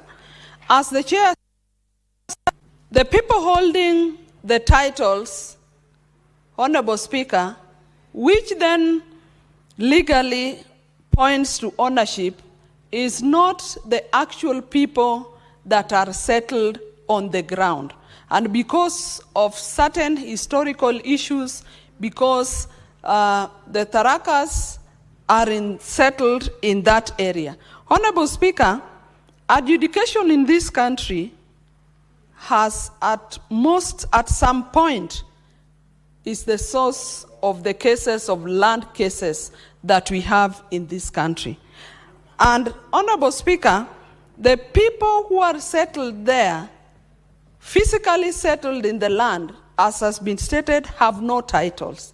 Honorable Speaker, as I second this motion, I plead that this Senate goes ahead to adopt this report and to help the people that are physically on the ground get a way to get security of tenure, Honorable Speaker. Some of these injustices, Honorable Speaker, is the source of hostilities that clans or communities have between them. This is a recipe for disaster. It is going to get to security issues, and it must be settled, Honorable Speaker. Other than going through the court, Honorable Speaker, the Constitution allows what we call alternative dispute resolution methods, and this can be used. So, Honorable Speaker, as I second this motion moved by my chair, it reflects back on the nationalism that the former Right Honorable Speaker kept on talking about, that let us think as Kenyans before we think as people from Embu or Tharaka Nithi. Honorable Speaker, land is a natural resource that is given to us. Let us give the people settled in that area their right and sort the injustice that has been meted on them all the years. Honorable Speaker, I second this motion.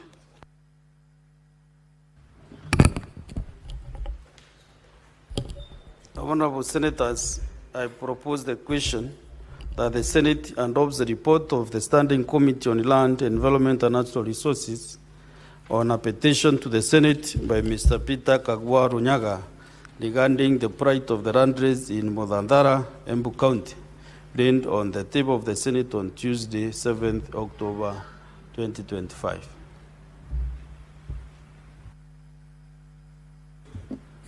Senator Mudigi Alexander Munyi.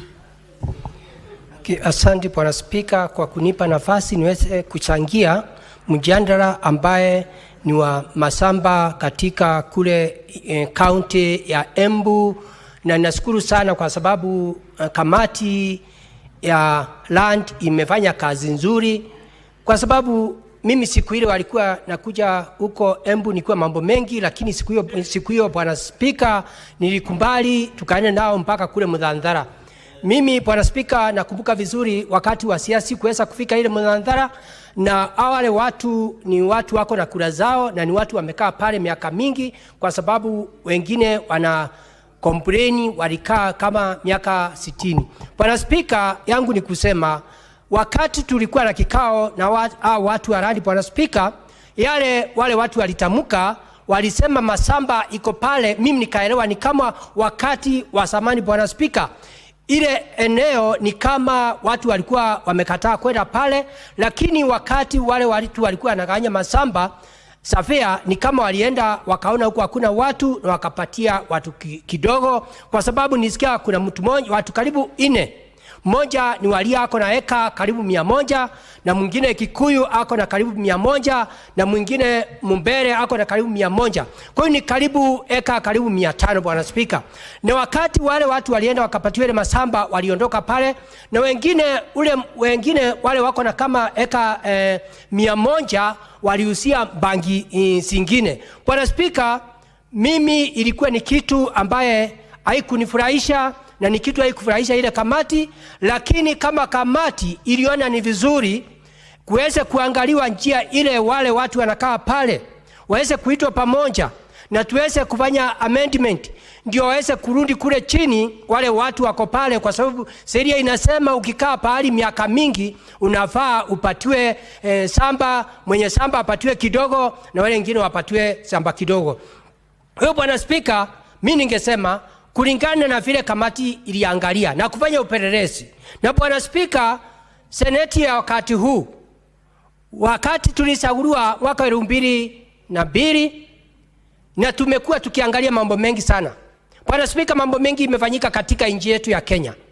Hata sio Embu, Mudhandara, Mbeere North peke yake, ni sehemu nyingi. Na kama kamati imefanya upelelezi ikaona kuna njia ya kupandurisha, na wale wachache mimbi Mateberi walijipatia eka nyingi, na wale watu wakakuja wakaona samba aina watu wakavamia, yangu ni kusema iende ikawa sio watu wa Tharaka peke yao. Kuna Mbeere pale wamekaa miaka 60, 50.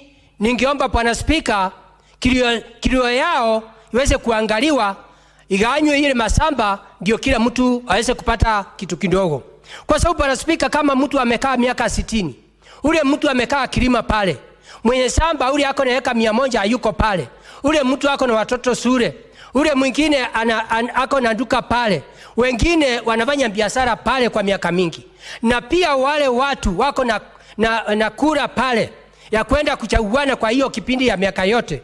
Bwana Spika, mimi naona ni vizuri nikiwa Central Embu County vile kamati ya masamba iliangalia na ikasikia kilio wale watu. Kwa sababu Bwana Spika, wakati nilikuwa pale walikuwa watu kama watu karibu 500, ni mboma karibu mboma 300. Kwa hivyo Bwana Spika, mimi nikiwa Central Embu County kama kamati vile imeona na imepitisha, mimi sina njia ya kusema nimekataa, kwa sababu ni kama ile masamba iko na watu kama watu 500, na mmoja ni Walia, mwingine Kikuyu na pia Wambere wengine. Kwa hivyo mimi naunga mkono Bwana Spika nikiwa Senator wa Embu County Alexander Munyi Mundigi. Asante Bwana Spika.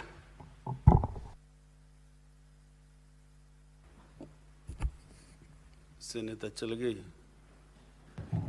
I'm giving you the opportunity, but first approach the chair.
Some Kenyans have to live landless or die because of land. Mr. Speaker, I'm speaking because when you go to Coast, they're absentee landlords, Mr. Speaker. When you go to Nandi, when you fly over Nandi, and I've said this 1,000 times, you think we are living in land of Canaan, honey and milk. Because we have created squatters courtesy of the lands that were given to multinational companies without the consent of the great people of Nandi, Mr. Speaker. My people are living like monkeys, Mr. Speaker. Mr. Speaker, you went the other day, you saw what happened in Angata Baragoi. 3 police officers killed people for demanding their rightful share of the land in Angata Baragoi. Mr. Speaker, you came to Kimwani, and I'm saying this with a lot of pain, that, Mr. Speaker, our people are being killed for land then during pre-colonial area, post-colonial area, and even now. Mr. Speaker, the House should be aware that I lost 2 people in Kimwani area, in Tindre sub-county, in Nandi County, for fighting their rightful ownership of land, Mr. Speaker, in Tindre sub-county. And you know Nandi very well, Mr. Speaker. You have been a great partner and friend of the great people of Nandi. They died, Mr. Speaker. The police even went ahead and shot 6 bullets to a motorbike. Who shoots a motorbike? The many people are injured out of police brutality, Mr. Speaker. The sad reality is independent policing oversight authority has done absolutely nothing to arrest the assassins, the rogue police who killed my people, Mr. And I want to say on the floor of the House, and I've told those people, please, if you want to grab that land, grab it, but don't kill my people. Mr. Speaker, I told and I want to say on the floor of the House, those people who want to grab Kimwani land in Tindre sub-county, just don't kill my people. If you want to grab that land, grab it, but don't kill my people, Mr. Speaker. Families have lost their fathers, their son, because of land, Mr. Speaker. That land of Kimwani rightfully belongs to the people. Imagine, Mr. Speaker, you are a squatter in your own motherland. Mr. Speaker, we must be fair, and I want to challenge the Committee of Lands, and Senator Faki should be listening to this, that when you go to Coast and Rift Valley, we are facing many challenges of issues of land. There are nowadays squatters called infrastructural evictees. When you come to Ngetip Kong, when you come to Serengoni, Mr. Speaker, my people have been evicted. They are living alongside the forest, Mr. Speaker. You come to Koibem, we have Chepkumnya exchange program. You have Mwain, Mr. Speaker, in both Mgwen and Jesume sub-county, Mr. Speaker. I want to challenge the chairperson of lands, Senator Fak, to call National Land Commission and demand answers. Why are Kenyans still squatters up to today, 6 years down the line? Why are Kenyans being killed for demanding their rightful share of land, Mr. Speaker? Why are Kenyans, Mr. Speaker? We must be told. Mr. Speaker, we are aware there are leases, and I demanded a statement, and I hope the Committee on Lands, in conclusion, Mr. Speaker, I hope the Committee of Lands will invite some of us to ask, tea leases in Nandi have expired, but the national government, the Ministry of Lands, the National Land Commission are not giving us a way out on what defamed those tea leases, Mr. Speaker. Number two, there are many people who have occupied, and the forests have been degazetted. Can we get the catalog, Mr. Speaker, so that my people in Kimwani, people in Ngetip Kong, in Serengoni, Mr. Speaker, in Kapchoro Ward, people even around Tabolwa and areas in Mosop sub-county, Mr. Speaker, cannot live in uncertainty. The National Land Commission, Mr. Speaker, in conclusion, was given an opportunity under the Constitution to rewrite historical land, historical injustices. As we talked the other day, Mr. Speaker, when we were celebrating the life of Raila Amolo Odinga, we were also celebrating Koitalel Samoe anniversary, Mr. Speaker, who died because of fighting for land. Mr. Speaker, we must be told that people like Koitalel, they were displaced. There are some of them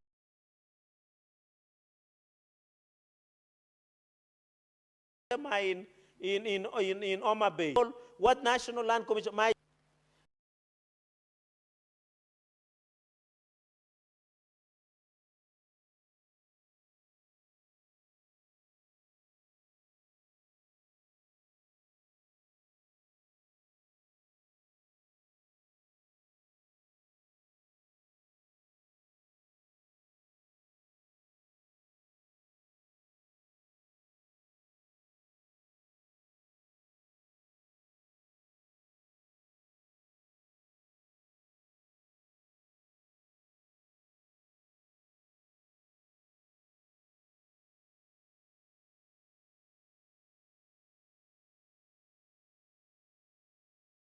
Can you call National Land Commission? I know that we wish our neighbors Tanzania all the best. Our neighbors Tanzania all the best as they go for general elections, Mr. Speaker. Although, you know, the other day, the former head of state, I cannot mention the name, was chiding Kenyans. But I'm seeing protests are already underway there, but we hope it will be peaceful elections, Mr. Speaker. I'm told the contest there, Mr. Speaker, is between Samia versus Suluhu. Senator Chalgei. You know, I've listened to you for 10 minutes, and in your subjections, you did not even mention the land in Embu. I've mentioned, Mr. Speaker. You went all through to Nandi for 10 minutes. Now you have crossed the borders to Tanzania. I will not allow you to do that. Mr. Speaker, I mentioned. Senator Mungatana? Mr. Speaker, I have not concluded. Mr. Speaker, I thought I have not concluded. You have concluded after crossing the borders. So No, I want to say either I support the motion or reject. Then you sit down. Okay, Mr. Speaker, I think this report is well done. This motion, Mr. Speaker, with those many remarks, I beg to support because it's Sulu versus Samia. Thank you, Mr. Speaker. Senator Mungatana. Thank you, Mr. Speaker, for giving me the opportunity to make my contribution on this motion. Mr. Speaker, I support the findings and the report that has been explained to us in a motion well moved by the able senator from Mombasa. Mr. Speaker, I really truly support the fact that the true owners of the land in Embu, in this place called Mutahi in Embu County, the true owners be given that land. Mr. Speaker, that the senator himself was present to support what the Committee of Land was doing is a testimony that truly that this committee carried out what was just. I also want to recognize the petitioner, Mr. Peter Kangwaru Nyaga. Mr. Speaker, we really appreciate those people who move the Senate in this manner to... Mr. Speaker, can I be protected from my colleagues here so that we focus? So I thank you. I just wanted to say the petitioner has done a fantastic job in bringing this petition to the attention of the Senate. Mr. Speaker, the true facts of the matter is that land adjudication sometimes becomes very unfair to locals who do not know the processes. Mr. Speaker, we have been told here that outsiders came to Mutahi and they took as much as 100 acres per person. People who do not live in that particular area. The people there, Mr. Speaker, unknown to them, their land was being alienated and their land was being allocated and title deeds being issued without their participation. Mr. Speaker, this problem is not unique in Embu and it's not unique in that particular area. It has happened in the coast, Mr. Speaker, as it is well documented. While people were living within the coastal area, eking their lives, taking care of their families, people from outside were given titles. And we created squatters in the coast, Mr. Speaker, because again of huge land allocations. The people who are there, the residents are not aware that land is being alienated, titles are issued, and we create squatters. Mr. Speaker, I want to thank the committee because they have taken one step forward. We may have so many problems within this country, but Mr. Speaker, I believe in incremental or step-by-step solutions. So what they have done, Mr. Speaker, is to solve one problem, and there may be many others, but they are solving one problem within that county, and I really support what they have done, Mr. Speaker. My prayer is that the National Land Commission will act on this report as early as yesterday, Mr. Speaker. Once we approve it here, the National Land Commission will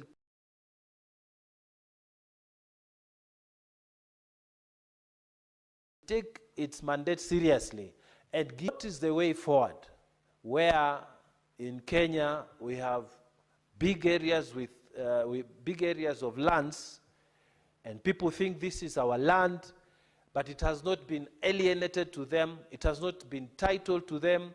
What should we do? Mr. Speaker, we are facing the same situation in Tana River County. And Mr. Speaker, the only way to do it is to make sure that land is titled not to individuals, but to communities that can be identified living in that particular area. So if community A is allocated land, then, and the land is alienated and a title is given, it would mean that any person from Nairobi or anywhere who tries to get land, he will find that land is already titled.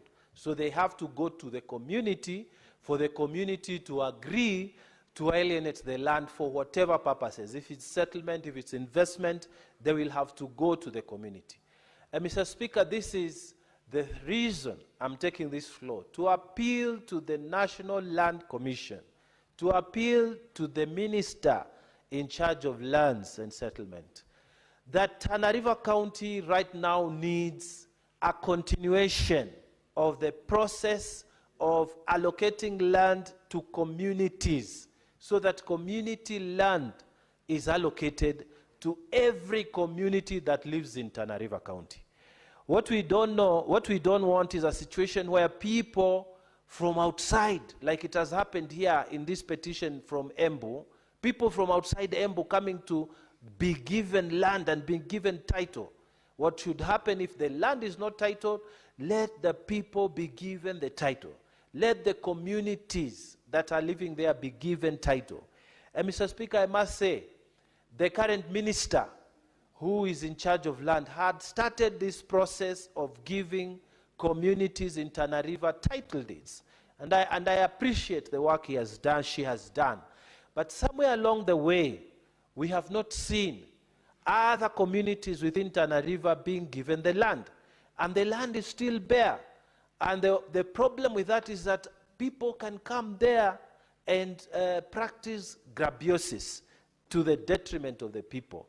So I take this floor to urge the minister, to urge the National Land Commission to continue with the process of allocation of land and giving titles, alienating the land and titling it to communities within Tana River County, so that, Mr. Speaker, we can forestall problems like what happened here in this petition, where people from outside Embu came and took land that belonged to the correct people there, and now, 30 years later, they cannot go and settle in that land, and the communities there don't have the title.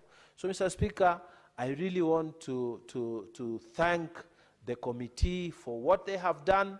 I urge them to process this, follow it, not to leave it just after we finish with approving this motion. They must take the responsibility to go and actually get the result by going to the Ministry of Lands, by going to the National Land Commission, and making sure the people of Embu who had been robbed of their land through some fake processes, they get back their land. I submit. I thank you, Mr. Speaker. I support that motion.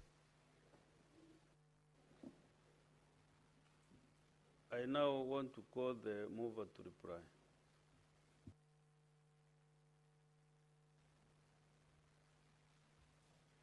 Thank you, Mr. Speaker. I want to thank Senator Beatrice for seconding the motion, Senator Mundigi, who is the senator for Embu County, for contributing to this motion, and Senator Mungatana for also contributing to this motion. Mr. Speaker, sir, what happened here was a clear case of discrimination and historical injustice. The ministry needs to go back to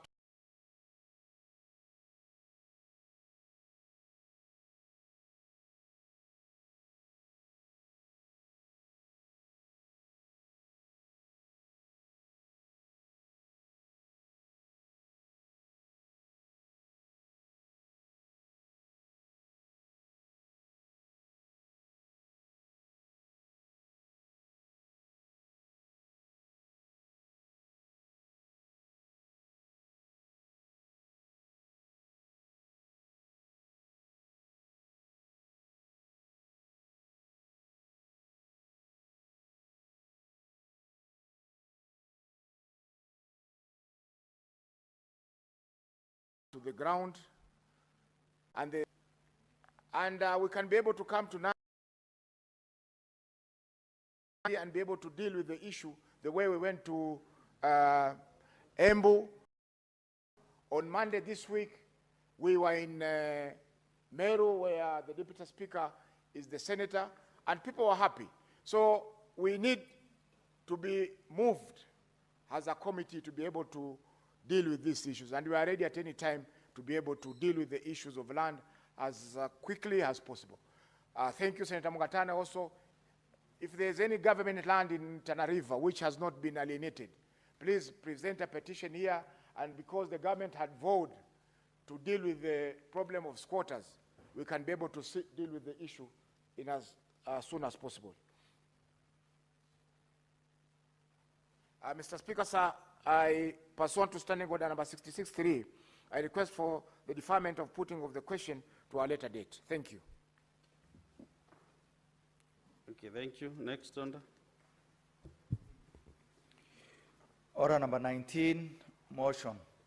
Report of the Standing Committee on Land, Environment and Natural Resources on a petition to the Senate by Mr. Robin Kalama and other residents of Marungu in Taita Taveta County concerning threatened eviction from the ancestral land by Holy Rosary Catholic Parish, Mwanda.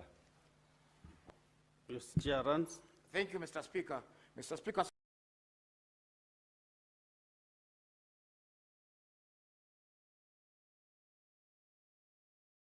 sir, I move that the Senate adopts the report of the Standing Committee to the Senate by Robin Kalama and other residents of Marungu in Taita Taveta County concerning the threatened eviction from their ancestral land by the Holy Rosary Church Catholic Parish, the Holy Rosary Catholic Parish, Mwanda, laid on the table of the Senate on Tuesday, 7th of October, 2025. Mr. Speaker, sir, this is another case of land historical injustice. The residents of Mwanda, location in Taita Taveta County, had allocated about 80 acres for the parish. However, when the church went onto the ground, they presented a request for 1,000 acres.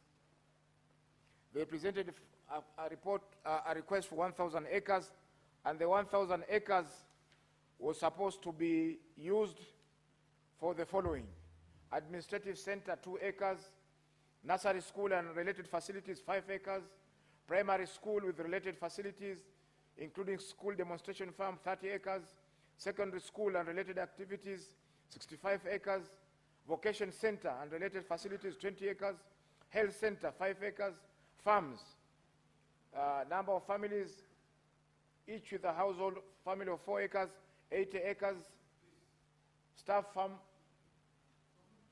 4 acres, beekeeping, 20 acres, water systems with boreholes, shallow wells and clans and dams, 50 acres, tree planting, 300 acres, animal dairy cows and sheep and goats, 360 acres, police post, 3 acres, housing for orphans, 30 acres, church, 10 acres, sister nuns, convent and farm, 20 acres, all making a total of 1,004 acres. Mr. Speaker, sir, when the adjudication took place, the 1,000 acres which was allocated was composed of land which had already been settled on by the indigenous people of Mwanda location. Therefore, they later came to find out that they are living on a land that is, the Speaker, sir, complained to the church. The church said that the land now belongs to them and there's nothing that they can be able to do. Mr. Speaker, this land was allocated during the penultimate years of the existence of the county governments in 2010 to 2020. In the second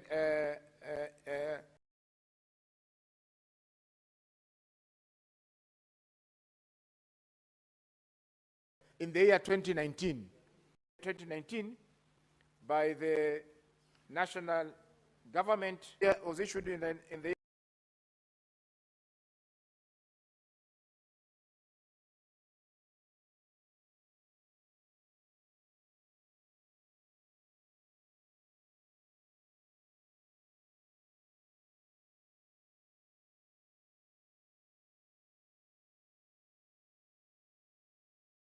through the Ministry of Lands and Settlement. Mr. Speaker, when we invited, actually the title was issued in the year, yes, 2020, in December 2020 when the church was issued the title. Mr. Speaker, during the existence of the then Taita Taveta County Council, a motion was presented by the area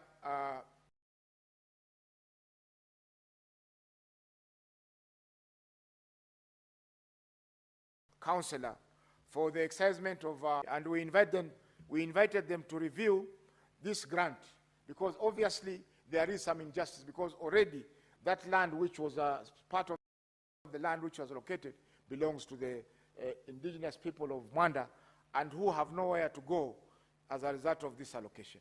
Mr. Speaker, sir, the report is very fair. We are calling on the National Land Commission, because it has a power to review grants, to review this grant, because at the time it was being issued, National Land Commission was already in existence. It was already in existence, and therefore they had a mandate to make sure that the residents of Mwanda location in Taita Taveta County were consulted on the allocation of this land to the Holy Rosary Church, Catholic Parish in Mwanda location of Taita Taveta County. Mr. Speaker, sir, I beg that this report be adopted, and I invite Senator Maruma of the Senate of the County of Taita Taveta to second this report. Mr. Speaker, sir, we visited Taita with regards to this report, and we had a very fruitful engagement with the residents of the area. Thank you, Mr. Speaker, sir. Senator Maruma Jones.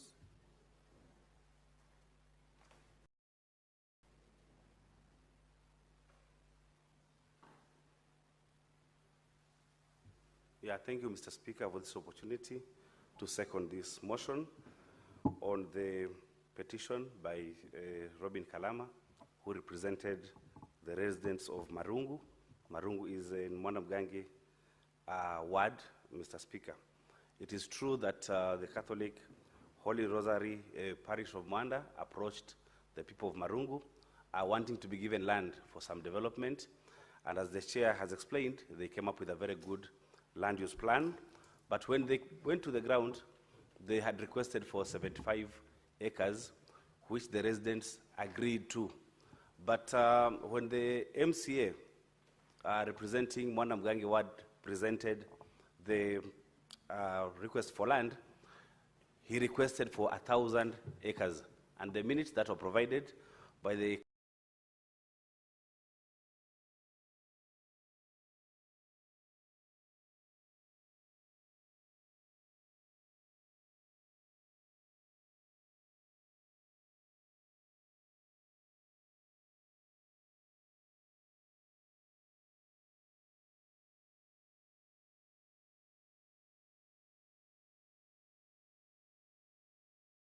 county government of Taita Taveta show clearly that 1,000 acres was granted in 2008, and in 2020, Mr. Speaker, a title deed was given to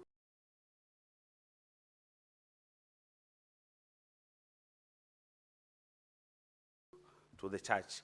But from then up to now, we have not seen implementation of any of the projects that were outlined in the land use plan. Part of it, of the land was supposed to be used for construction of an orphanage. Some piece of land was supposed to build a police post. And Mr. Speaker, there were people already existing in that land. There were people already living in that land. And now they are facing eviction, because then the land has already been titled to this parish. Mr. Speaker, this issue is not unique to the people of Mwanda Mgangi ward. We went to Meru with you, Mr. Speaker, the other day, when a church, the Catholic Church also, had excised and taken over a piece of land meant for vocational training, college, primary primary school, secondary school, under this same church, the Catholic Church. We also have a situation or a case in Taita Taveta, where in 2008, the then Commissioner of Lands gave land to, in a place called Mwakingali, to the Catholic Church again, to construct a church and an academy. And there are people who are facing eviction.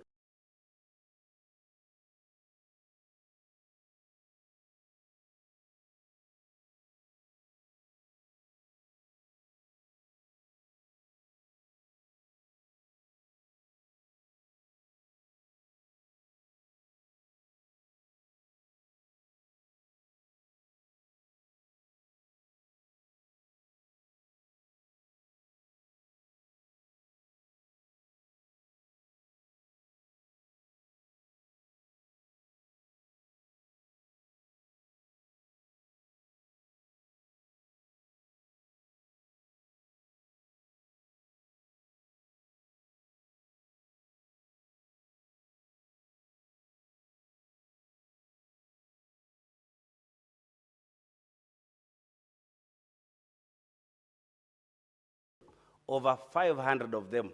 There's already an order that is alive, and they've gone to. Honorable Senators, I propose that the Senate adopts the report of the Standing Committee on Land, Environment and Natural Resources on a petition to the Senate by Mr. Robin Karama and other residents of Marungu in the Taveta County concerning threatened eviction from the ancestral land by Holy Rosary Catholic Parish, Mwanda, laid on the table of the Senate on Tuesday, 7th October 2025.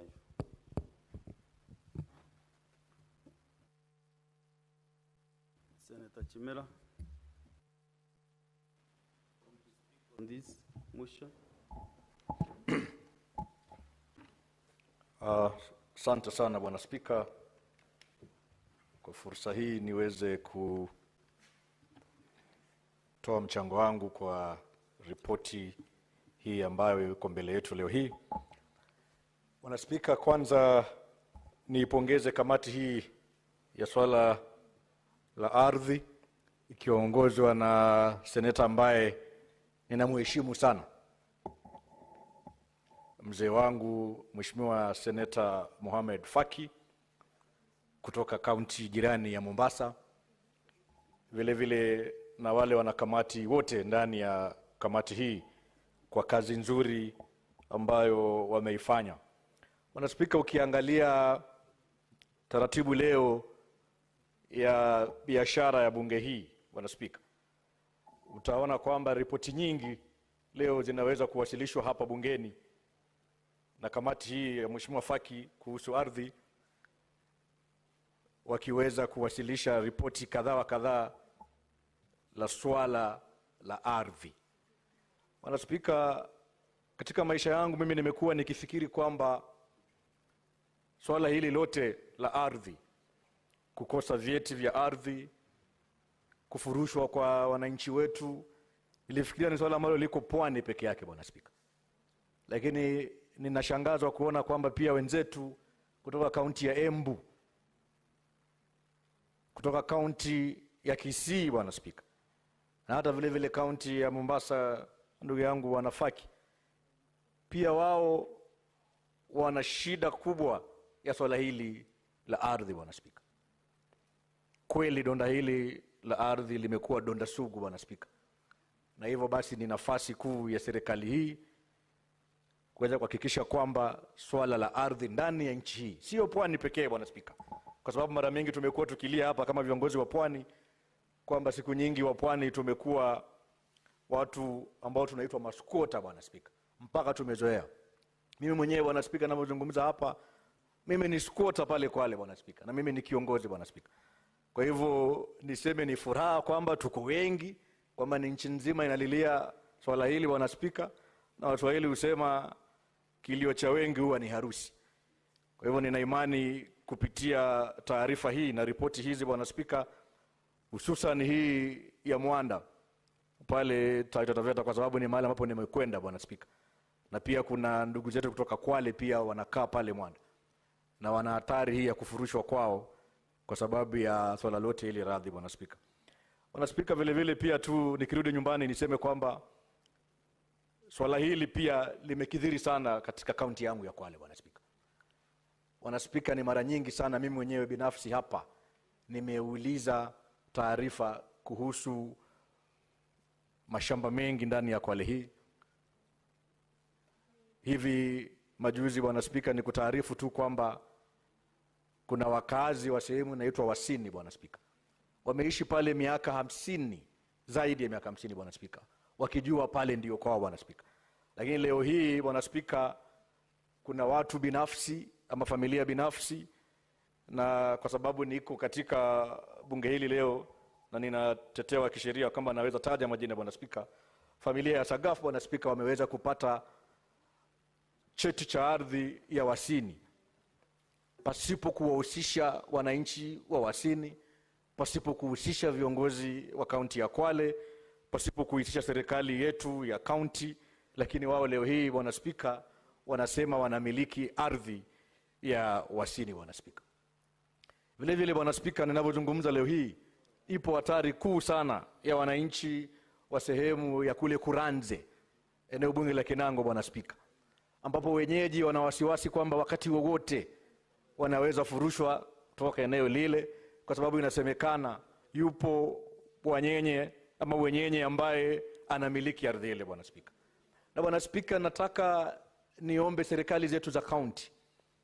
Ninajua ugatuzi umekuja na najua wamekuwa wakipea kipaumbele masuala mengine, lakini kulingana na ripoti hizi, Bwana Spika, hususan hii ripoti ya Taveta, Bwana Spika, serikali zetu za kaunti lazima wafanye bidii kuhakikisha kwamba swala hili wanalivulia njuga, Bwana Spika, na wameweza kupambana nayo ili mwananchi ambaye hajiwezi aweze kupata haki yake ya ardhi, Bwana Spika. Itakuwa ni makosa sana sisi viongozi tukiwa katika uongozi tushindwe kutatua swala lote hili la ardhi, kwa sababu kila siku, Bwana Spika, tunapata malalamishi ya kwamba sehemu fulani watu wanafukuzwa, sehemu fulani nyumba zinavunjwa, Bwana Spika, sehemu fulani watu wanasema ni maskota, Bwana Spika.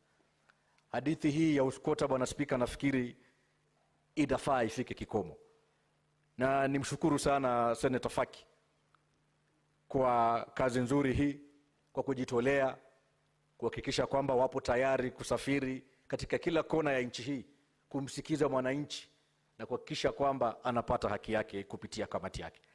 Lakini Bwana Spika, pia nikukumbushe kwamba baada ya kamati zetu hizi hapa Seneti kufanya kazi zake na kutoa mapendekezo mazuri kama haya, mapendekezo ambayo ni ya kufurahisha, mapendekezo ambayo yanamjali mwananchi, mapendekezo ambayo ni ya kikatiba na kisheria, Bwana Spika, lakini unapata serikali yetu na asasi zake, Bwana Spika, zinazembea kutekeleza haya mapendekezo, Bwana Spika.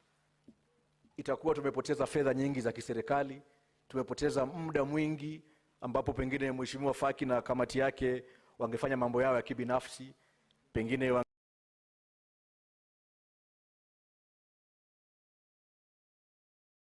wangeshughulikia masuala yao ya kisiasa ule ili kutupatia ripoti kama hizo, Bwana Spika.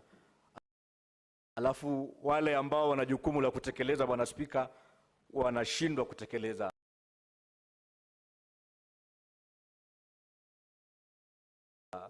mapendekezo ya kamati zetu. Juzi kabla tuende likizo fupi, Bwana Spika, tulileta ripoti hapa bungeni vile vile ya kuweza kuhakikisha kwamba kuna fidia na kwamba wananchi wa sehemu ya Ramisi, vijiji vya Nikabu pale, Mkono wa Ndugu na vinginevyo, waweze kuhakikisha kwamba wamefidiwa, wamepewa ardhi mbadala ili waendelee na maisha yao. Na ikawa amri, Bwana Spika, na narudia, amri, sio pendekezo, ni amri ya mahakama kwamba tume ya masuala ya ardhi NLC, Bwana Spika, iweze kuhakikisha kwamba fidia hii imefanyika, iweze kuhakikisha kwamba wananchi pale Ramisi, Kanaana pale wameweza kupewa ardhi mbadala ili shughuli zao za kawaida ziweze kuendelea. Lakini la kusikitisha Bwana Spika, mpaka sasa ninavyozungumza hapa leo hii Bwana Spika, halijafanyika hili. Je, tujiulize ina haja gani basi bunge la seneti hili kuwekeza pesa kuzunguka nchini, kwenda Kilifi, kwenda Malindi, na vile vile pia Bwana Spika, ninafahamu kwamba pia pale Malindi katika uwanja wa ndege pale vile vile kuna maskwota pia zaidi ya 1000 Bwana Spika. Pengine mheshimiwa kaka yangu Ganda, asante, na wanaishi katika hali ya sitofahamu kwa sababu hawajui kama ni kwao, na wamejenga Bwana Spika, wanaishi pale, wanazikana pale pale kwa ile ardhi Bwana Spika. Itakuwa sio sawa kwa ndugu yangu Seneta Mazayo kwenda kutafuta kura tena na swala hili hajashughulikiwa Bwana Spika. Kwa hivyo mimi nataka niombe tu serikali yetu na serikali za county, ikiwa ni kutenga pesa hususan serikali za county, kuhakikisha kwamba mapendekezo yale yote ya kugawanya ardhi hii yafanyike, waweze kutenga pesa. Maana tunaona pia kuna ubadilifu mwingi wa pesa ipo haja ya kuwekeza katika kuhakikisha kwamba wananchi wao wamepata ardhi, wanakaa mahali ambapo hawatasumbuliwa na mtu yote Bwana Spika, na vile vile waweze kupata cheti cha ardhi yao. Vile vile nikimalizia Bwana Spika, kwa sababu hali yote hii nimeona ni hali halisia nchini mzima Bwana Spika, niipongeze tu serikali yetu hii ya mseto katika jukumu lake na juhudi zake za kuhakikisha kwamba swala la mashamba limeweza kukombolewa pale Pwani. Nafikiri leo hii wenzangu wapo hapa, namuona seneta Watita Veta yuko pale, watakubaliana na mimi 100% ya kwamba tuko katika mikakati ya kuhakikisha kwamba yale mashamba yote ambayo mabwenyenye walichukua na hawapo yameweza kukaliwa chini, tukaweza kupata orodha ya maswala, ile data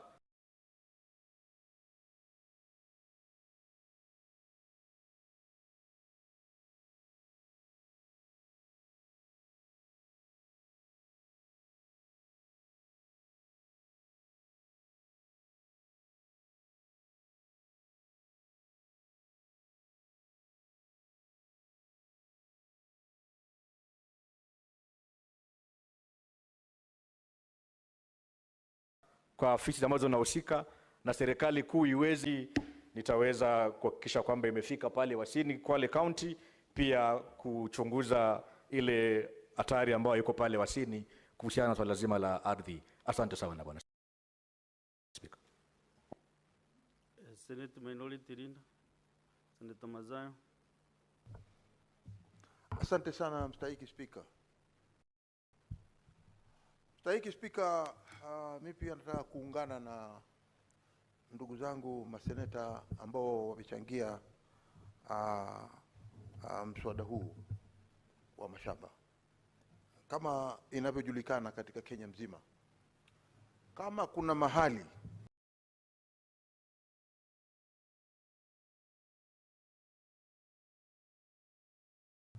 popote ndani ya Kenya ambapo kumeathirika zaidi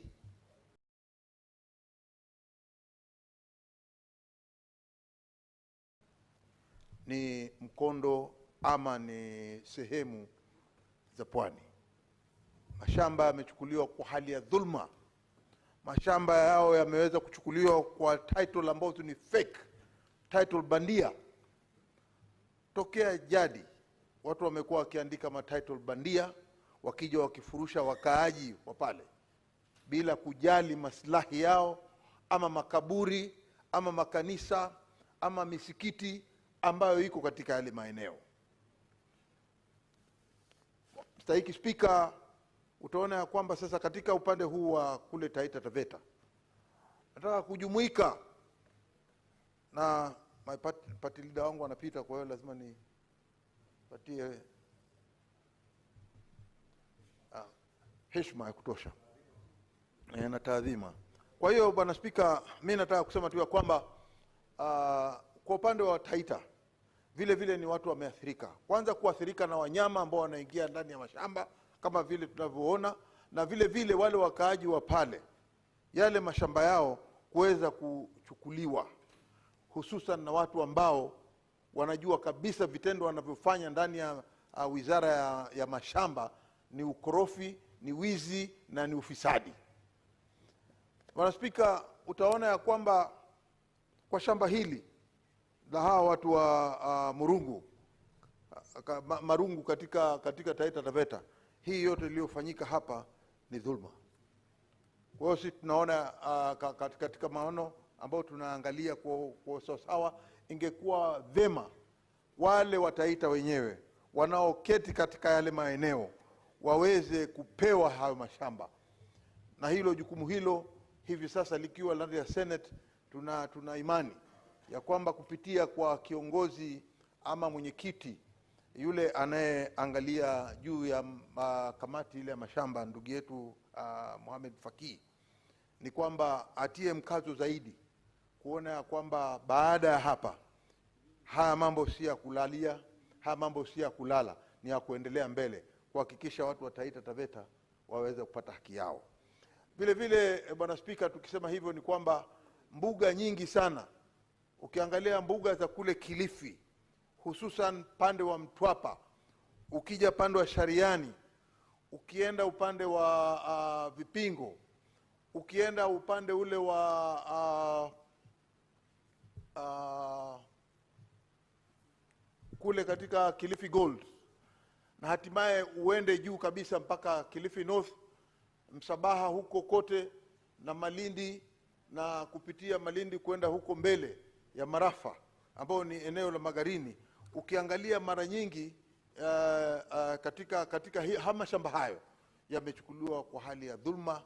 Dhulma ni kwa sababu wale wanaoketi pale wanaweza kuwa hawana ile azma ama akili ya kufikiria kwamba hapa ninapoketi mimi, hapa tulipozaliwa, hapa tulipoishi, hapa ambapo makaburi ya babu zetu wako, hapa ambapo sisi tukiangalia hivi hatuna kwingine kwa kwenda katika Kenya hii isipokuwa hapa ambapo kuna makanisa yetu, kuna maskuli yetu, kuna makao yetu ambayo tunaishi kama mji. Itakuwa ni jambo la kusikitisha hivi leo kuona watu kama hao wanafurushwa bila huruma. Wale ambao tunaweza kuwalaumu zaidi ni kuwa kuna mapolisi maalum ambao wamejihusisha sana na mambo ya mashamba.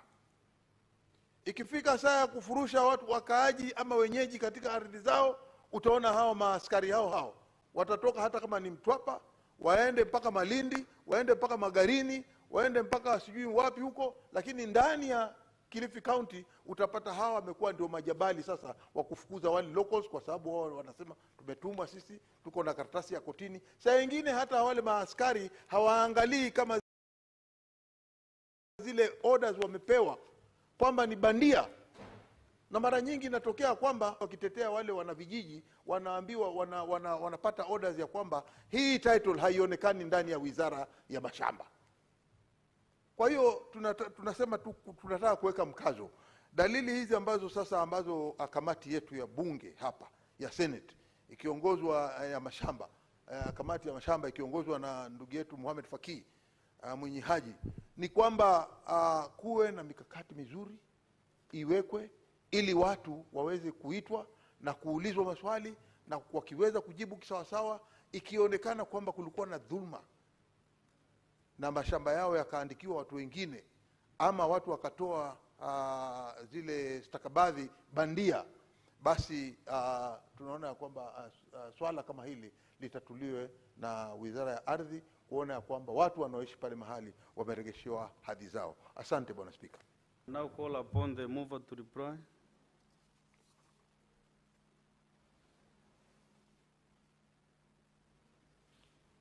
Thank you, Mr. Speaker. I want to thank Senator Chimera for his able contribution to this motion. I also want to thank our minority leader for his contribution to this motion. I also want to thank Senator Maruma for seconding the motion. Senator Maruma is not only a member of the committee, but is also the area senator. When we visited Taita Taveta for this particular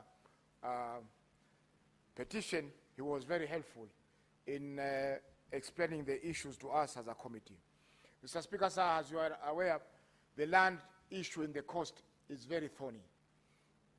We have seen instances where people are being evicted just because somebody in Nairobi allocated the land to the wrong person. The other day we were in Meru, and we saw for ourselves that the issues that were there.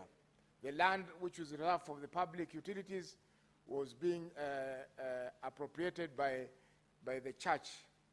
But the church, I'm glad they were willing to come and sit down and discuss the issue there. Mr. Speaker, sir, in Jomvu, Jomvu Kuu area, the Methodist Church, took about 170 acres of land. And right now they are subdividing and selling it to third parties. Yet, initially the land was meant for use by the church. How does a church become a land broker? This is all a matter of addressing the land historical injustices, and I think the National Land Commission should do more rather than just saying that we are handcuffed. Although they have many cases right now. They have about 1,500 cases. And I understand their term is coming to an end next month. But that does not stop them from working hard to make sure that some of these cases are resolved as soon as possible. I thank you, Mr. Speaker. And I beg to move that under Standing Order number 66.3, the issue of putting the question be deferred to the next date. Thank you. Next order.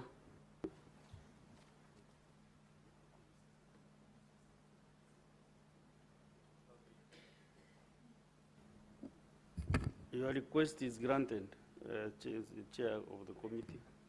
Next order. Order number 20, motion. Report of the Standing Committee on Land, Environment and Natural Resources on a petition to the Senate by representatives of Mbwambusi land squatters in Babaracho Ward in Kisii County concerning delayed allocation of alternative land. Chairman, Standing Committee on Land, Environment and Natural Resources. I thank Mr. Speaker. Mr. Speaker, sir.